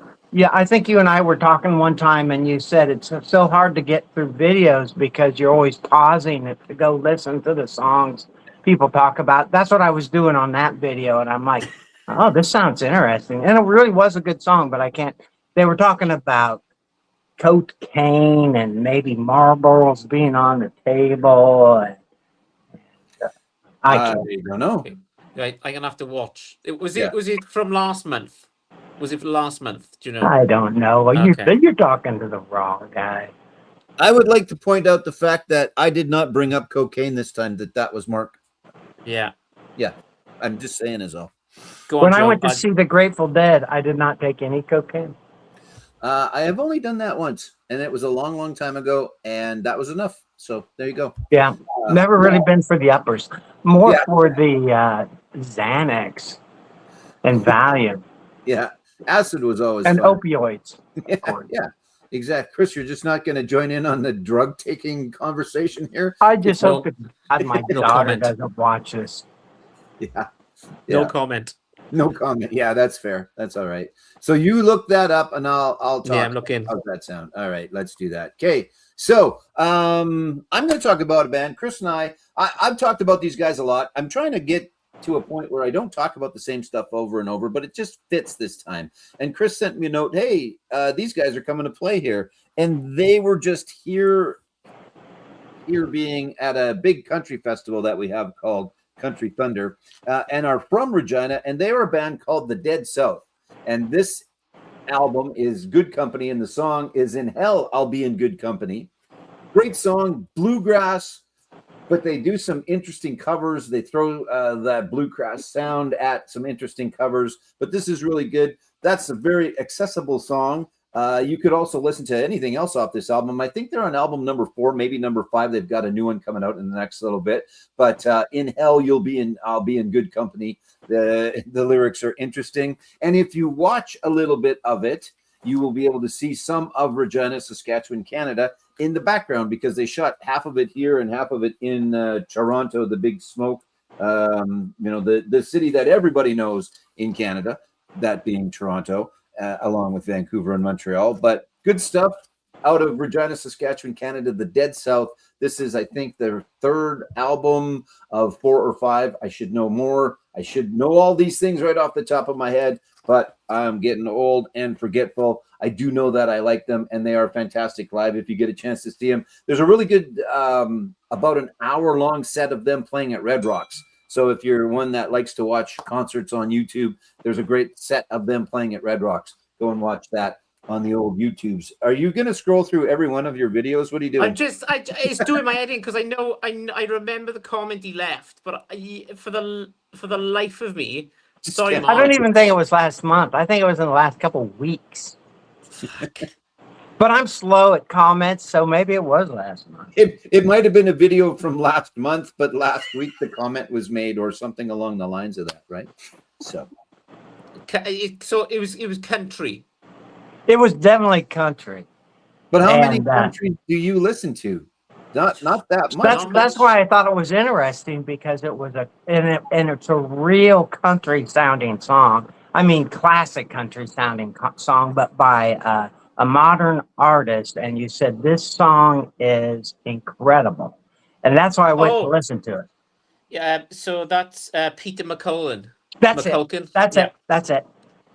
Yeah. So he's talking about he wakes up in a girl's room who's half his age, and there's cocaine on the table. Yes. And yes, I got it now. I got it. I got it. Yes. Okay. It is a brilliant album. I love it. It's brilliant. What did you think, Mark? He's gonna go to hell. It was shit. I love the song. That's the only thing I listen to, though. I just listened to that song. I'm like, wow, that's a really good song. I'm a little surprised that Chris likes it and that he relates to it somehow. I could see me relating to it, but I was a little surprised, because I'm like, man, he's too young to be experiencing that kind of stuff. But you don't know my history. I guess I don't, and I guess I'm a little concerned. Maybe you should be listening to those poor bastards. He doesn't tell a lot of stories of times on the cruise ships. So I bet there's some good ones on. He won't. I've asked him. He says I have to meet him in person before I get to hear those stories. Yeah, I'm just looking to see if Liz is online. What happens on the high seas stays on the high seas. Yeah. So it is Parker McCullum, his name is, and it's just a fantastic song. There's a few good tracks on there, but if I was going to recommend kind of one song on there, I think it's called Solid Country Gold. That's it. That's him right there. So because that Solid Country Gold was like one of those K-Tel records you'd see in the 70s and stuff. Awesome. Yeah, he's won quite a few country awards as well. I discovered him through Apple Music. There it is, Joe. That's the one. That one there? Yeah, that's the one. Yeah. He's good. He's good. He's a new artist to me. But I had to order that from eBay from America. Quite heavy on the shipping side on that one. I think it might have cost me more in shipping than it did for the actual record. I think it was a Walmart exclusive. It was like a blue kind of color, I believe. So yeah, good. I do like country. I will show some country in a minute. I think Joe knows where I'm going with this, but there is some country in here. I'm very picky when it comes to country. Me too. I'm not. My first introduction to country music, believe it or not, was from my grandfather. And we've discussed this before, and you're going to go, my dad listened to that, is Mr. Gene Autry. Yeah. Yep. Yeah. All the way back. Well, not all the way back, but pretty darn close. So Yeah. I'm an outlaw country kind of a guy. Obviously, I talk about Steve Earle being one of my favorites. Steve I'm Earle. not exactly sure where he fits Do, in do there. you ever listen to Hank 3? Yeah, definitely. Like, there's some I've seen him a couple times. I'll go to see him, but he always plays small venues. But man, those things are violent. I love them. Yeah. Chris Stapleton, there's another example. I mean, if it's good, it's good, I think, right? There's a lot of I want to be a rock and roll star, but I'm going to throw a fiddle in there so that I get a little bit of play. There's a lot of that going on. But there's some fantastic, like Keith Urban is one of the best guitar players that there are. He's a country guy. You just have to listen to hear, and you have to go see him live. So there's lots of good, there's lots of crap too, but Is that I the never one liked who's- Keith Urban, but I'm in love with his wife. Is he still married to Nicole Kidman? no, he's No. not. She's He's available. He's I have a screwed that up. chance. Available. Yeah, that's right. I love her. I think she's the hottest woman in the world, man. She's he's got a new album coming out, and John Mayer is on one of the tracks. Yeah. So he's just playing guitar though. It's no John's not singing. You could hear it's John on the guitar, but it's yeah. It came out, unless you're thinking of a different one, there was one that just came out last week, and it's all 70s gold. It's like Summer Breeze. It's his take on Summer Breeze. Yes. And that, you're right. And John's on there. Little Big Town sings a song with them. So it's all that kind of that easy listening, we'll call it yacht-ish rock or whatever. Yeah. It's his interpretations of. And yeah, there's some guest artists, and it's pretty decent. We brought, someone asked me to bring it in. We got it in, I think, last week. So. Yeah, there's let's see, here we go. Trevor's talking about only time I saw Hank 3 was when he was part of Superjoint Ritual. Oh, yes. Yeah. Oh, Hank, Forever, I love you. and there's Waylon Nobody Smith. talks about Superjoint Ritual. Never. I've never heard anybody mention them. Waylon's kid too, right? Like there's that next generation, well, or third generation, because there's Hank Senior, Junior, and then the third. Yeah. Like I said, Waylon's kid. There's some really good alt country as well. I know I keep doing this. I hate when I fucking do that. I shouldn't do that. But there's some really, really good. There's a lot of crap though. Like there was, well, not crap. There's a lot of stuff. I hate that. That's the other thing I hate is you can't say music is crap. There's a lot of stuff that I don't like. That doesn't mean that it's crap. There's a lot of crap out there. There is a lot of crap out there, but still, I don't like to. There's a lot of new country crap out there. Yeah. Talking about new country crap, but I'm a big fan of this guy. And he had a massive hit with a bar song, Tipsy. I'm going to pronounce this completely wrong. Shabuzi. Yep, Shabuzi. Yep. Yeah. Yeah. I'm a big fan of his. I got to be honest. But to get the vinyl is just ridiculous. Even on Amazon, it's just. There's so much crossover these days too. Like Jelly Roll is considered a country artist, but I hear him more on a rock station that I happen to listen to in my van because I only have AM FM in my van. There's another guy. What the hell's his name? The young dude. That doesn't narrow it down. Anyway, yeah, there's a lot of crossover where again they front themselves as a country guy, but then they want to be a little bit of rock and roll as well, which is fine. It's like, you know what, just make it good. If it's good, it's good. So that's okay. And you've got other artists like Post Malone coming over from rap pop now into country. Exactly. I like Posty. I think he's quite funny. I just don't know what he's a bit quirky. He's out there. Hardy was one of the guys I was thinking of, but Hardy wrote songs for this other guy. It's not Mac Miller. I can't friggin' remember. Anyway, Highway to Hell. Yeah, Highway to Hell. I think it's Mark's turn. Yeah, it is because I did Dead South was the last one that I did. I decided to pull this thing out. This is Hank 3 Straight What about the to record? Hell. This is probably his best album. Straight to Hell. Hank 3, the grandson of Hank Williams Sr. I liked Hank Williams Sr. I was never a big fan. I was never a fan at all of Hank Jr. Never liked any of that stuff. But somebody mentioned Hank 3, and I said, oh, my God, another relative cashing in on Hank Williams' name. This guy is so good. Hank 3, Straight to Hell.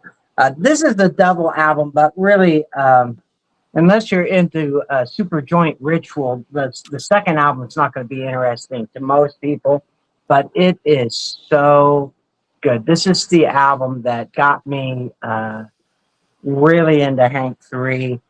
Like I say, I don't like to go to concerts. I'm very uncomfortable, but he played in Iowa a couple times in Des Moines at a place called the Val Air Ballroom, and a small venue, but just that's where I was introduced to Those Poor Bastards, and just an incredible show. And I was up front both times, and just an experience you'll never forget. Just the people he draws are very rambunctious, I guess. That's fair. Just he has a song called Punch, Fight, Fornicate, but he doesn't say fornicate. But when that happens, people start punching each other and stuff, and it's an experience. Yeah. So, It's an experience. so is that the same as Marry, Kill, Fornicate, or whatever? Right. I think that's the same. That's his take on that. So Maybe. yeah. Maybe, but it's a really good album. Explicit lyrics. Don't make the mistake I made. I saw it at Walmart on CD, and I picked it up and I took it home. And they censor all the songs that have cuss words in it. I was never madder in my whole life. I was so mad. I was so mad, but it's really a good album. This is his best by far. Most of his stuff is not as accessible as this, but even that second album, you have to be pretty hardcore to like that second album, or the second record in this. But that first one is great. Every song is just a winner. Thrown Out of the Bar, Country Heroes. There's a song called Low Down. Pills I Took. That was actually written by Those Poor Bastards. I didn't know that until I saw him in concert, and he mentioned that during the show. Just some smoking wine. If I were to have you listen to one, it would be Crazed Country Rebel. Listen to Crazed Country Rebel, and you'll get a good flavor of what Hank 3 is all about. But if you like outlaw country, you're not going to get much better. Yeah. Hank 3. This got discussed last week on the live stream, and I keep saying this is not me being big-headed at all, but I've got to go back and watch the live stream because I feel like sometimes I've missed something that somebody has said. And I was like, it just cost me 3 albums. So Mark, I will go back and watch this because I would buy Hank 3 Straight to Hell before I'd buy any Those Poor Bastards. It is just really good. It's really good. Okay, cool. How's the chat doing, Joe? Good. Richard should be Crabtree versus Country, and it's Morgan Wallen. That's the guy I was trying to think of. Okay. And Richard saying, I've never heard of Super Joint Ritual. So there you go. Now we're going to cost you some money, Richard. That's Probably not. Stream Super Joint Ritual before you buy them. Before you buy them, don't just go and buy some. Not everybody's going to like Super Joint Ritual. I've seen him do that stuff too, and it's super cool. It's super cool, but it's not going to be everybody's taste at all. Yeah. He actually works some Beatles stuff into that, so it's pretty interesting. Cool. That's good. Right. Okay. I believe it's my turn. It is your turn. Yes. So Joe mentioned this country artist. There's a lot of country in my collection, so I don't know what's going on here. One of the greatest country voices, I think, ever. He's kind of recent. It's Mr. Chris Stapleton. Yeah. He's absolutely amazing. I will show the inside. It's just lyrics. But the one on here is called The Fire. So if you're in hell, prepare for a lot of fire. All right, you're not going to be cold there. Let's put it that way. This is a fantastic album from start to finish. There's no fillers on this one for me. Mark, if I was going to recommend a song to you, I'd probably go with White Horse or Higher. White Horse is amazing, isn't it, Joe? Yeah. I think he's going to agree with me on this one. I'm familiar with Chris Stapleton, so I'm not sure if I'm familiar with that song, but yeah. And he did an amazing Super Bowl national anthem a few years ago, I believe. Everybody thinks this is going to be on kind of an orange splatter or something. I think they completely screwed this up. It's on green. Oh man, that's all right. So. Oh man. But yeah, I've listened to this. This is probably the most country album I've ever listened to. It's Chris Stapleton. You ever listen to Johnny Cash? Yes. Patsy Cline. Bits of Johnny. I love Johnny Cash. Chris is an amazing guitar player as well. Like I saw him a few years ago. Actually, Steve Earle and him on the same night. So I was good for a while after seeing those two. But yeah, phenomenal guitar player. That's a great album, obviously. You want to listen to some good country guitar. Roy Clark, Glenn Campbell. Sure. Yeah. Yeah, I love Glenn. Awesome stuff. Yes. Yeah. Sorry, Chris, you were going to say about that album? I would travel to see this guy live. Yeah. It's one of them kind of bucket lists for me. Me and Liz was actually sitting down the other day, and like, you know, I said to you a couple of weeks ago, Joe, I've got no concerts coming up at all. But if he was going to go to London or Ireland or Edinburgh, which they usually do, I said, me and Liz agreed, yeah, we'd make a weekend of it and kind of just go wherever he is and do it from there. Yeah. He's just, I just love Chris Stapleton. The music, the guitar, you know, he's not screaming, he's not shouting. It's very the same pitch all the way through, and the voice is just amazing. So yeah, it's just well written. Again, well played as well. It's just good. Yeah, I'm a big fan. So. All right, my turn. I am going to change gears completely from country because I am going to go with Reverend Run and Company and go with a little Run DMC and Raising Hell. Nice. Great album. It's got Walk This Way on it, which you know is the mainstream Run DMC. But I am a fan. Tricky is on here as well. It's just good stuff. It's that early rap at that point, not necessarily hip hop. Just good.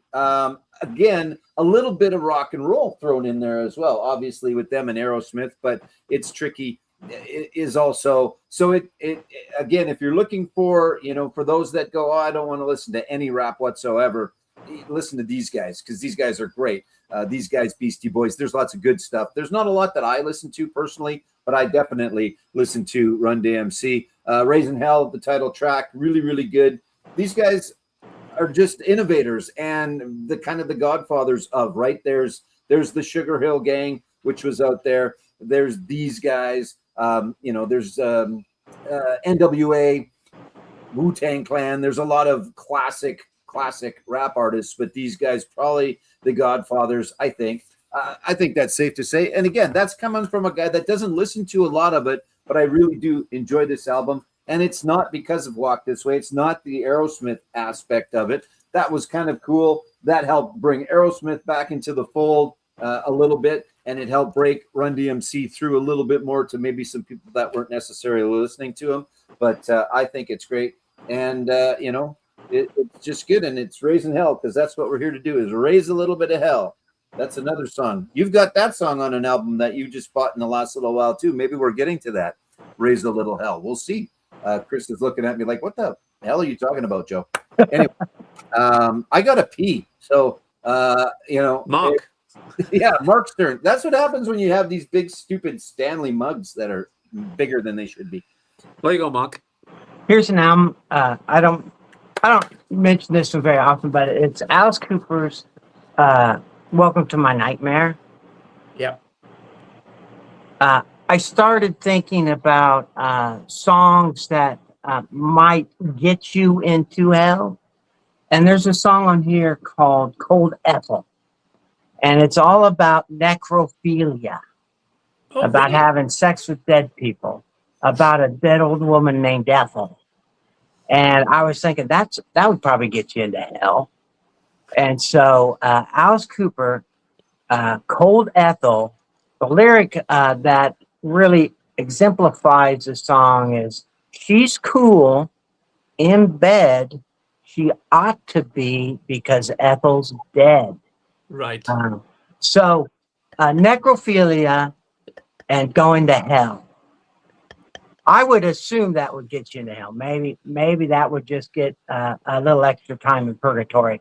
But I'm assuming that you would go to hell. And I like to yes. mention Alice Cooper whenever I can. I think he was touring in Iowa when this came out. And I think my friend Brian Ferguson asked me to go to the show with him and his father. And I said, no way. So that's why I'm going to hell. Yes, that is enough of a reason. If there is a hell, the fact that you turned down going to an Alice Cooper concert is in the 1970s. Exactly. Wow. Exactly. It would have been my first concert too. We Man, still can you imagine? no. But I was so afraid of his dad. His dad was scary. Alice His dad hated me. Yeah, that's no good. That's no good. Okay. I think it's my turn. It is. You are up, sir. Yes. Okay. So, how about some America? Nice. Ooh, when I think of hell, I think of America. No comment. No comment needed. Everybody knows what I'm talking about. No comment. So, Ventura Highway.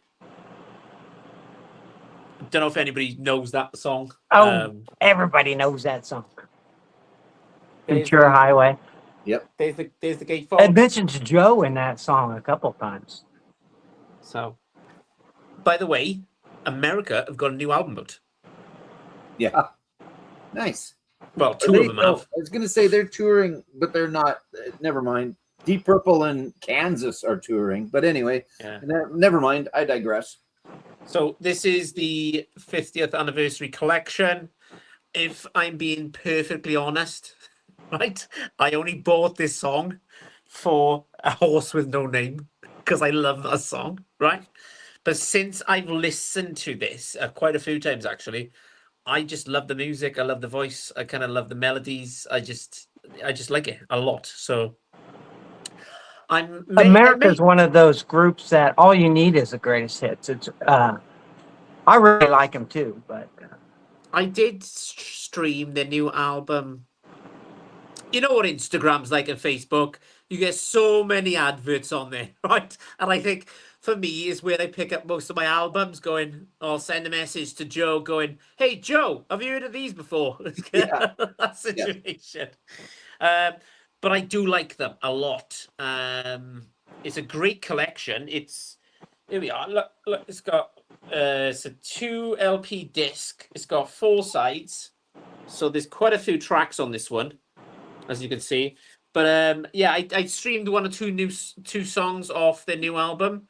Sounds good. Sounds like America. That's the only way I can put that. It's America. So you try and search on eBay when you just type America vinyl. There's different stuff that comes up. They'll just say that, right? Yeah. But yes, so a bit of America. Right. And that one was Ventura Highway. So there you go. I'm trying to think of what part of Ventura Highway. Is there a part that references hell or something? I'd have to go into the lyrics. Fuck. What side are we on? Side 1. Hang on. Please Let me hold. try and- Discuss Yeah. amongst yourself. I like Sister Golden Hair, personally. I love Sister Golden. Yeah. And I got so damn depressed. That's right. Side 1. Side 2. No, sorry. It gives like a rough kind of. I was trying to go through the tracks then, and it's just saying who made the fucking tracks, and I don't give a shit. Just give me Well, the lyrics. we were going with the fact that it was either hell and or highway, I think is where he was going with. Yeah, I know, but I was okay. trying to find the lyrics for it to see if it meant anything. Okay, Yeah. okay. It's No, highway. I understand. I was trying to think of what part of Ventura Highway mentioned it, hell or anything to do with hell, and I couldn't come up with anything. But highway, I definitely understand. Well, I think Ventura's California, right? If I remember correctly. And if you've ever driven on a highway in California, it is hell. Like if you've ever been on the 10 or the 5 or any of those, it's hell. I So used to live in San Lorenzo, California, which is nobody knows where that is, but it's close to. It's like 40 minutes away from San Francisco. Yeah. And going into San Francisco always gave me a lot of anxiety. There you go. I don't know the answer to that. If anybody is original anymore, we'd have to. I just assumed they were all dead. Yeah, I don't know. Maybe I don't know. I'm not sure. So, all right. Me, I suppose. Take off, hoser. Chris, you look deep in thought. You okay over there? Yeah, I'm just checking on his question for you. Okay. Hang on. So yeah, there's two of them are the originals, I believe, on this one. Wow, that's pretty good. I think. Nice. Well, that's good. Unless they're two sons from two different players. Yeah, that could be. Beautiful harmonies. I really do like them. But yeah, their greatest hits is about all you need. I have one, and it's called Just America's Now Greatest. Playing. Oh yeah, there you go. So their new album is called Halcyon Days. I don't know how the fuck you pronounce that. My English isn't. Halcyon, I guess. There you go. There you go. Yeah. They take a Canadian to speak English. The Welshman couldn't get it out. Take off, you loser. That's right. All right. Me, eh? Yeah. Yeah. Okay. If you're going to go to hell, you might as well go straight to hell with the Clash. What do we need to say about the Clash? Nothing. Fantastic. One of my all-time favorites. The band that I had a chance to see and did not see. One of my biggest regrets. I've told the story numerous times. I was a kid. They wouldn't let me go. I should have just said screw it and went, but I didn't. But this album is phenomenal. I mean, London Calling is London Calling. The first one is the first one. I really like Combat Rock. Things changed a little bit after, but Straight to Hell, Should I Stay, Should I Go, Rock the Casbah, all that great stuff. Just really, really fantastic. And I've always been a great Clash fan. The fact that Mr. Strummer is no longer is a sad and unfortunate thing, because I don't know, Mark, you talked about the fact that you didn't get a lot of chance to go to any shows.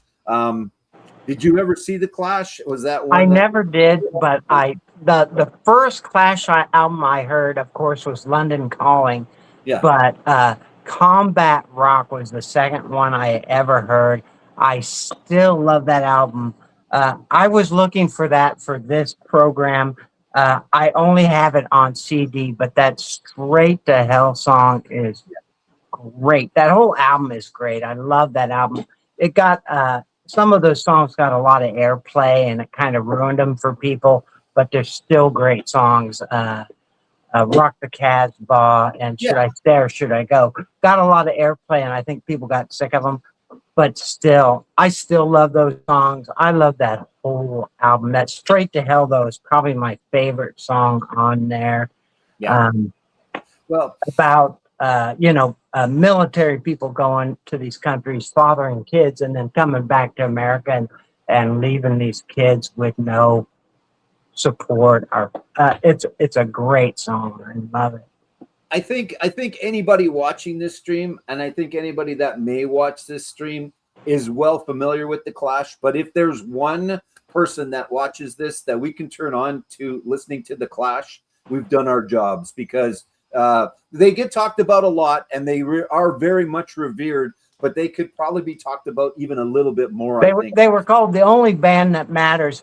I don't believe that, but I understand why people would say that. But I was talking to Emma from 8 Vinyl Low a couple weeks ago, and I said, Joe Strummer saved my life. Just that just gave me reason to exist. The Clash, the song we were talking about was "I'm Not Down" from London Calling. Just a great song to just keep you going during hard times. I love the Clash, and Combat Rock is right up there. Yeah, agreed. Cool. Right, guys, we're coming close to the 2-hour mark now. Yeah. Shall we do a fast track, kind of what people have got left? So, Mark, it is over to you, mate. What have you got left there? I got quite a bit left, so I'll go through it real quickly. Okay. This is part of my What Will mate. Get You Into Hell. This is Iggy Pop, Lust for Life. Actually, one of my favorite albums by him, but he has a song on it called Some Weird Sin. I really like it. Some weird sin just to relax with. Some weird sin might get you into town. Vincent Price, of course. This is Witchcraft and Magic. There's actually a couple parts where he teaches you how to summon the Dark Lord. So that's fun. Joe's going to have no problem with this one. Pink Floyd, The Wall. There's a song on here called Run Like Hell. And it's one of my angry songs, by the way, Chris.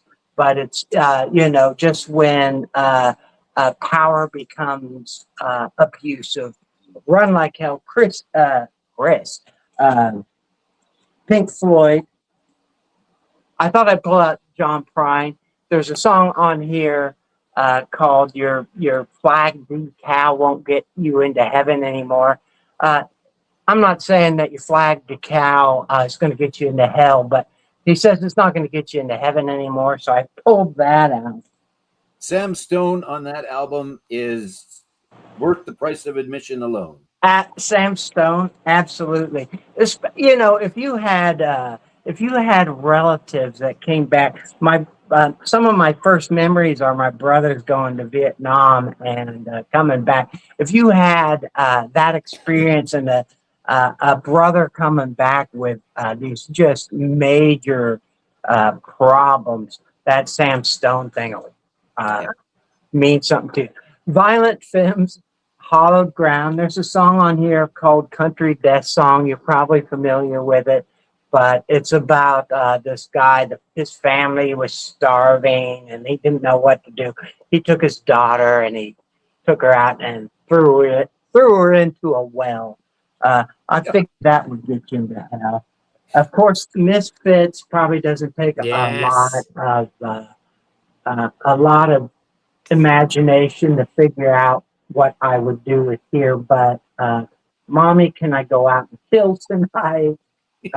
But there's a song on here called Green Hell. There's actually a sci-fi movie called Green Hell, but the Misfits. And then one of my probably my favorite industrial band, 9 Inch Nails. This is the EP Broken, and the song on here I was referencing is Help Me, I'm in Hell. Mr. Reznor, eh? Good stuff. Yes. Violent Femmes, another band that doesn't get discussed a whole bunch, and actually are still doing some things. Are they not? I thought maybe not, but good stuff. Really good stuff. So, well done, Mark. Thank you. Good choices, eh? So, rock album of the year for me. It's the Pretty Reckless. This is Dear God. So, yes, and the track on here I have picked is Devil in Disguise. Have you picked it up, Joe? What do you think? It was coming. Oh, I've been talking about this album since I heard For I Am Death forever ago. I love it. It's great. The album's very good. Which Which variant did you get? Did you get the Poltergeist version? Shall we pull it up together? I've never said that to a Yeah, bloke before. things that sound dirty but aren't. Okay, so we Reminds me of a band called Circle Jerks. yeah, exactly. Yeah, Limp Bizkit. We have different variants. That's mine, and that's yours. Yeah, so similar but not. But yeah, I'll let you continue. But that was the band that I was talking about. That's opening for AC/DC that I'm very much looking forward to. So I think this is the best album that they've made in years. Mark may enjoy this gatefold.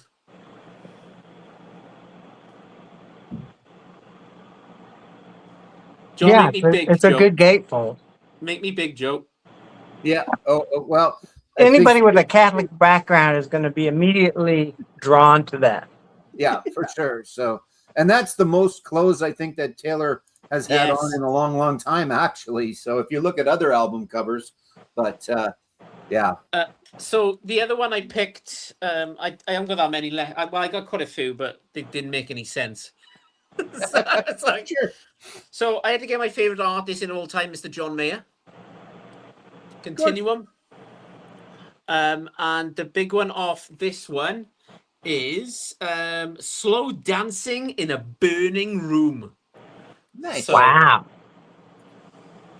Yeah, double LP. This is on black vinyl. There's John in his early days. And obviously, I tried to get the sun in. I tried my best to try and get my favorite band in. So, here's the Stereophonics. This is Ucha. I like the cover. It looks like a nice pop art look Yeah. to it. Yeah. Yeah. I'll show you the inside. It's like a Oh, Coke awesome. bottle kind of situation going on, but there. And the song I picked on here is Every Dog Has Its Day. So you're coming to the end of life. That's the best I could do with the Stereophonics. I went through all their albums going, I don't know where to go with this. This came on blue vinyl. Ooh. Very nice. This is a good album, Joe. I think have you got this? You've got this one, right? I do have that one. Yeah, that was actually, I think that was the first one I got because yeah. we started to discuss them, and then I went to look at my suppliers on what to get, and that was the first I think that I got. Yeah, yeah. So I managed to mention the Stereophonics. Every dog has its day. You're coming to the end of your life and you're going to hell.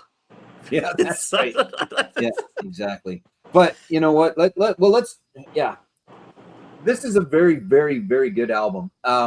Again, you have to be into that style of music. But if you are, it's very well done. And I like their first one. Death by Rock and Roll was pretty decent as well. But you're right.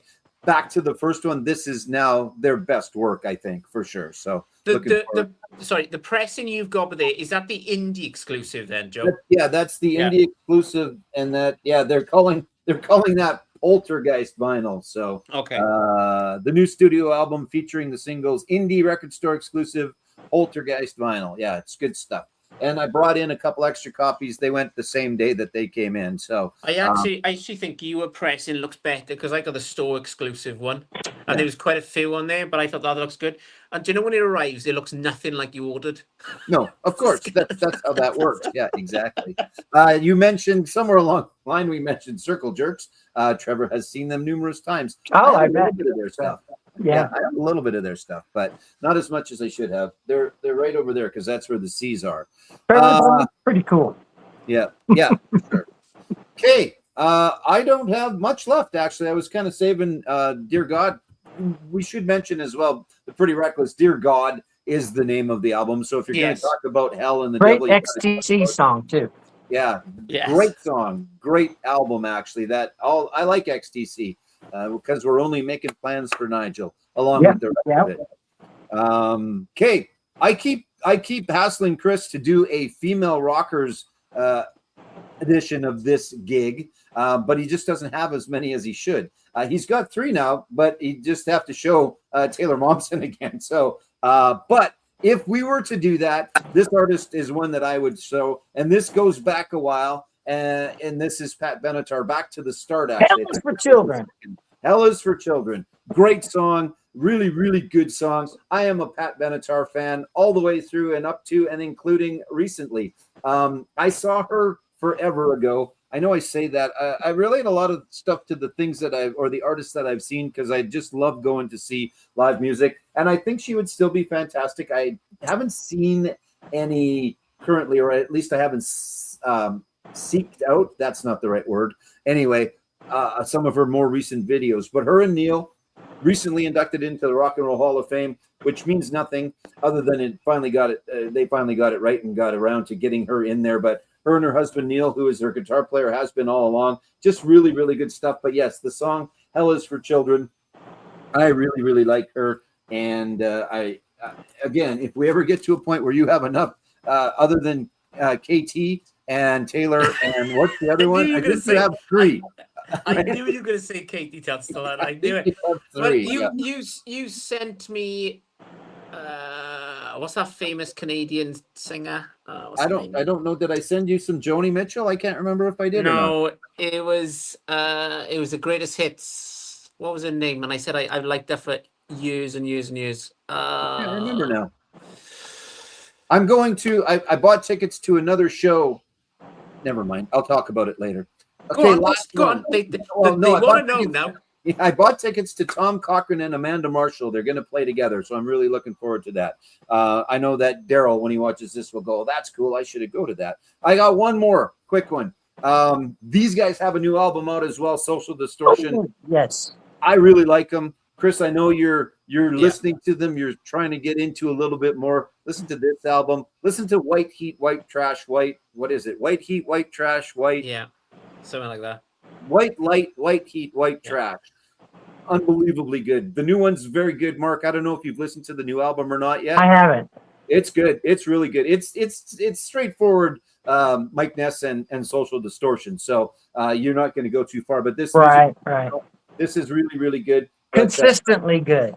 Yeah, very much so. Somewhere between heaven and hell. But yeah, right back to the start, including their rendition of Ring of Fire is always fantastic. Speaking of Johnny Cash, that we spoke about half an hour ago, but there's your reference back to half an hour ago. So, and they in the new album they cover Chris Isaak's Wicked Game. They do, yeah. Oh, awesome! I love that song. Yeah, it comes on because I knew that, and then the first time I listened to it, I was waiting for it to come on, and it's like, oh yeah, okay, but it's very good.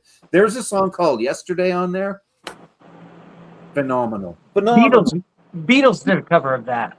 Yeah, they did. That's right. I have bought so many records in the last little while. I have my stack of things that are here, but you know what? What the hell? There it is. So Social Distortion, Born to Kill. Look for it at your local record store. Do not buy it off of Amazon, other than I know you have to because there's not a record store near you. You too. But that's I won't do it. I won't do it, Joe. Yeah, that's right. So Jeff Bezos. Yeah, I like him. Tonight, I said yesterday, it's actually tonight is the song I was thinking of. The new video is out for it. It's very good. Really, really good. Again, you have to like Social Distortion, but if you do, it is very good and very similar to earlier offerings by Social Distortion. I'll put that in the sleeve later. Okay, I'm done babbling. Sorry, Chris. Go. No worries. So I'd like to thank my guests for this evening. Everybody's going to watch this later. We'll go through the panel real quick. Mark, what's coming up on your channel, mate? Well, I'm going to do, probably before the end of the day, I'm going to do a review of John Young. He has a vinyl channel called Dagon Studios. I don't know if you know John, but he has a new CD out called Mysterious Human Signals. I'm going to do a review of that. I also have a plan to do 3 albums by Bruce Springsteen that I dismissed when they originally came out, and I'm going to kind of do a retake on that. And then I have a plan to do best songs from all the REM albums. Those are future plans. Cool, mate. Cool. I've been looking forward to that Bruce and REM one, definitely. Yeah. Joe, you did a short this week, mate, for the shop. I was like, Joe's done a short. Yeah, exactly. Every once in a while, I throw one out there, but Yeah, probably do something for the shop. I'm not sure about my channel for the next little bit. We'll kind of let the Rock and Roll Jeopardy play out, and people will go back and watch that and do a little bit of that, and then we'll start that up again, hopefully in September. But on holidays for the next little while, going to tour a little bit of Western Canada, so looking forward to that. We did that last year, but we're going to see some different parts. Joe and I and our brother Brad, we're going to go and get out there in the great wide open and hopefully hit some record stores along the way. There's a really great one in Medicine Hat, Alberta. It's called Pop Rocks because half the store is candy and half the store is records. So Nice. you're in. I mean, I'm Hey, in. Joe, did you? I know I made one video for your video category in Jeopardy, Yes. but yes. Jen from Jen's Addiction said I should make an entire video category for songs that reference monsters and horror. And I was thinking of calling it Monstrous Music, and then I would do songs that reference. Would you be interested in something like that? 100%. Yeah, I didn't use those because everybody that did them were also the guys that were playing. So Right. I have to get 3 people that haven't done a question video. Exactly. Yeah, Exactly. so, I just thought it'd be kind of fun to do a whole category. yeah, no, I appreciate that. I'd love that for sure. I mean, I like when Daryl wrote that whole episode. I think Curtis is working on. I'm not ever going to write a whole episode. I don't have that kind of attention span, but I could do a whole category. I love it. Yes, please do. So, because there's going to be a season 2, and I'm not going to screw any of it up. Yes, I will, but that's okay. So, yeah. And what about you, Christopher Mann? What's going on at the Vinyl Man? So I done an appearance on Steve Carlson's video. Please go and check that out. Steve asked me to do a kind of an intro for him. Yeah. So I did that. That was a lot of fun. I'm gonna do Mark's video this week coming up now. I'm gonna call it anger management, I think, and That pisses me right off, man. Yeah, I can imagine. Yeah, I might just call it "Go to Hell." Yeah. Yeah, I got that coming up, and I want to do a video on my Rhino collection, what I've got on High Fidelity, and that kind of stuff. But yeah, that's pretty much it for me. Joe, you said you're around next weekend, so we may do. Yeah, we'll try and come up with something. I think one more, but yeah. Then after that, then I'm on some holidays. But yeah, I'm around next Sunday, so we should be able to do something. So okay, I'll grab a guest. Otherwise, it's just going to be me and Joe talking to the internet. Lord only knows. Exactly. So you know, we could just broadcast one of our conversations because they usually last not 2 hours, but anyway. Yeah. Yesterday I'm driving down the Trans-Canada Highway. We're chatting for, I don't know, 15, 20 minutes or whatever, but that's good. I'll just pull the curtain back slightly for you people on YouTube. I ring Joe quite a lot. And vice versa. Exactly. That's good. I got no problem. There, Trevor, one more time. Speaking of Trevor, hopefully everything goes well, man. Again, we'll just know that we're thinking of you. Okay. So if everything goes well, if everything goes well, we'll try and get you on next week, Trev. Go from there. Yeah, I'll go through my collection to see how many women I've got in my collection, and then we can go from there. Yeah, exactly. That's fair. Just here, I have an idea. Go to a record store and buy a bunch of records. If I was in Canada, mate, then you'd make an absolute fortune off me. But yeah, that's right. Thank you, Mark. I really appreciate you coming on again, mate. It's always great to have you on. You know that. You're one of my favorite people on YouTube. If anybody hasn't watched Mark, which they pretty much have because the chat's been going nuts for Mark tonight, anybody's going to watch this later, I'll put a description down below. Go and check out Joe's shop channel. Go and check out his normal channel. Go and check out Mark. He's one of the funniest people I know from the vinyl community. He's just amazing. And he does really good videos, and the information is always good, and he always gets the point. Not some of these YouTube channels where you're just talking shit for the next hour. But yes, from myself, my sidekick Joe, and from Mark, thank you for watching, and we will catch you again next week. So thanks a lot, and au revoir for now. Good night. 1, 2, 3, 4. Our extra was way too on another side. We hope we didn't cost you too much cash. That's it, that's all for this match. See ya, see ya.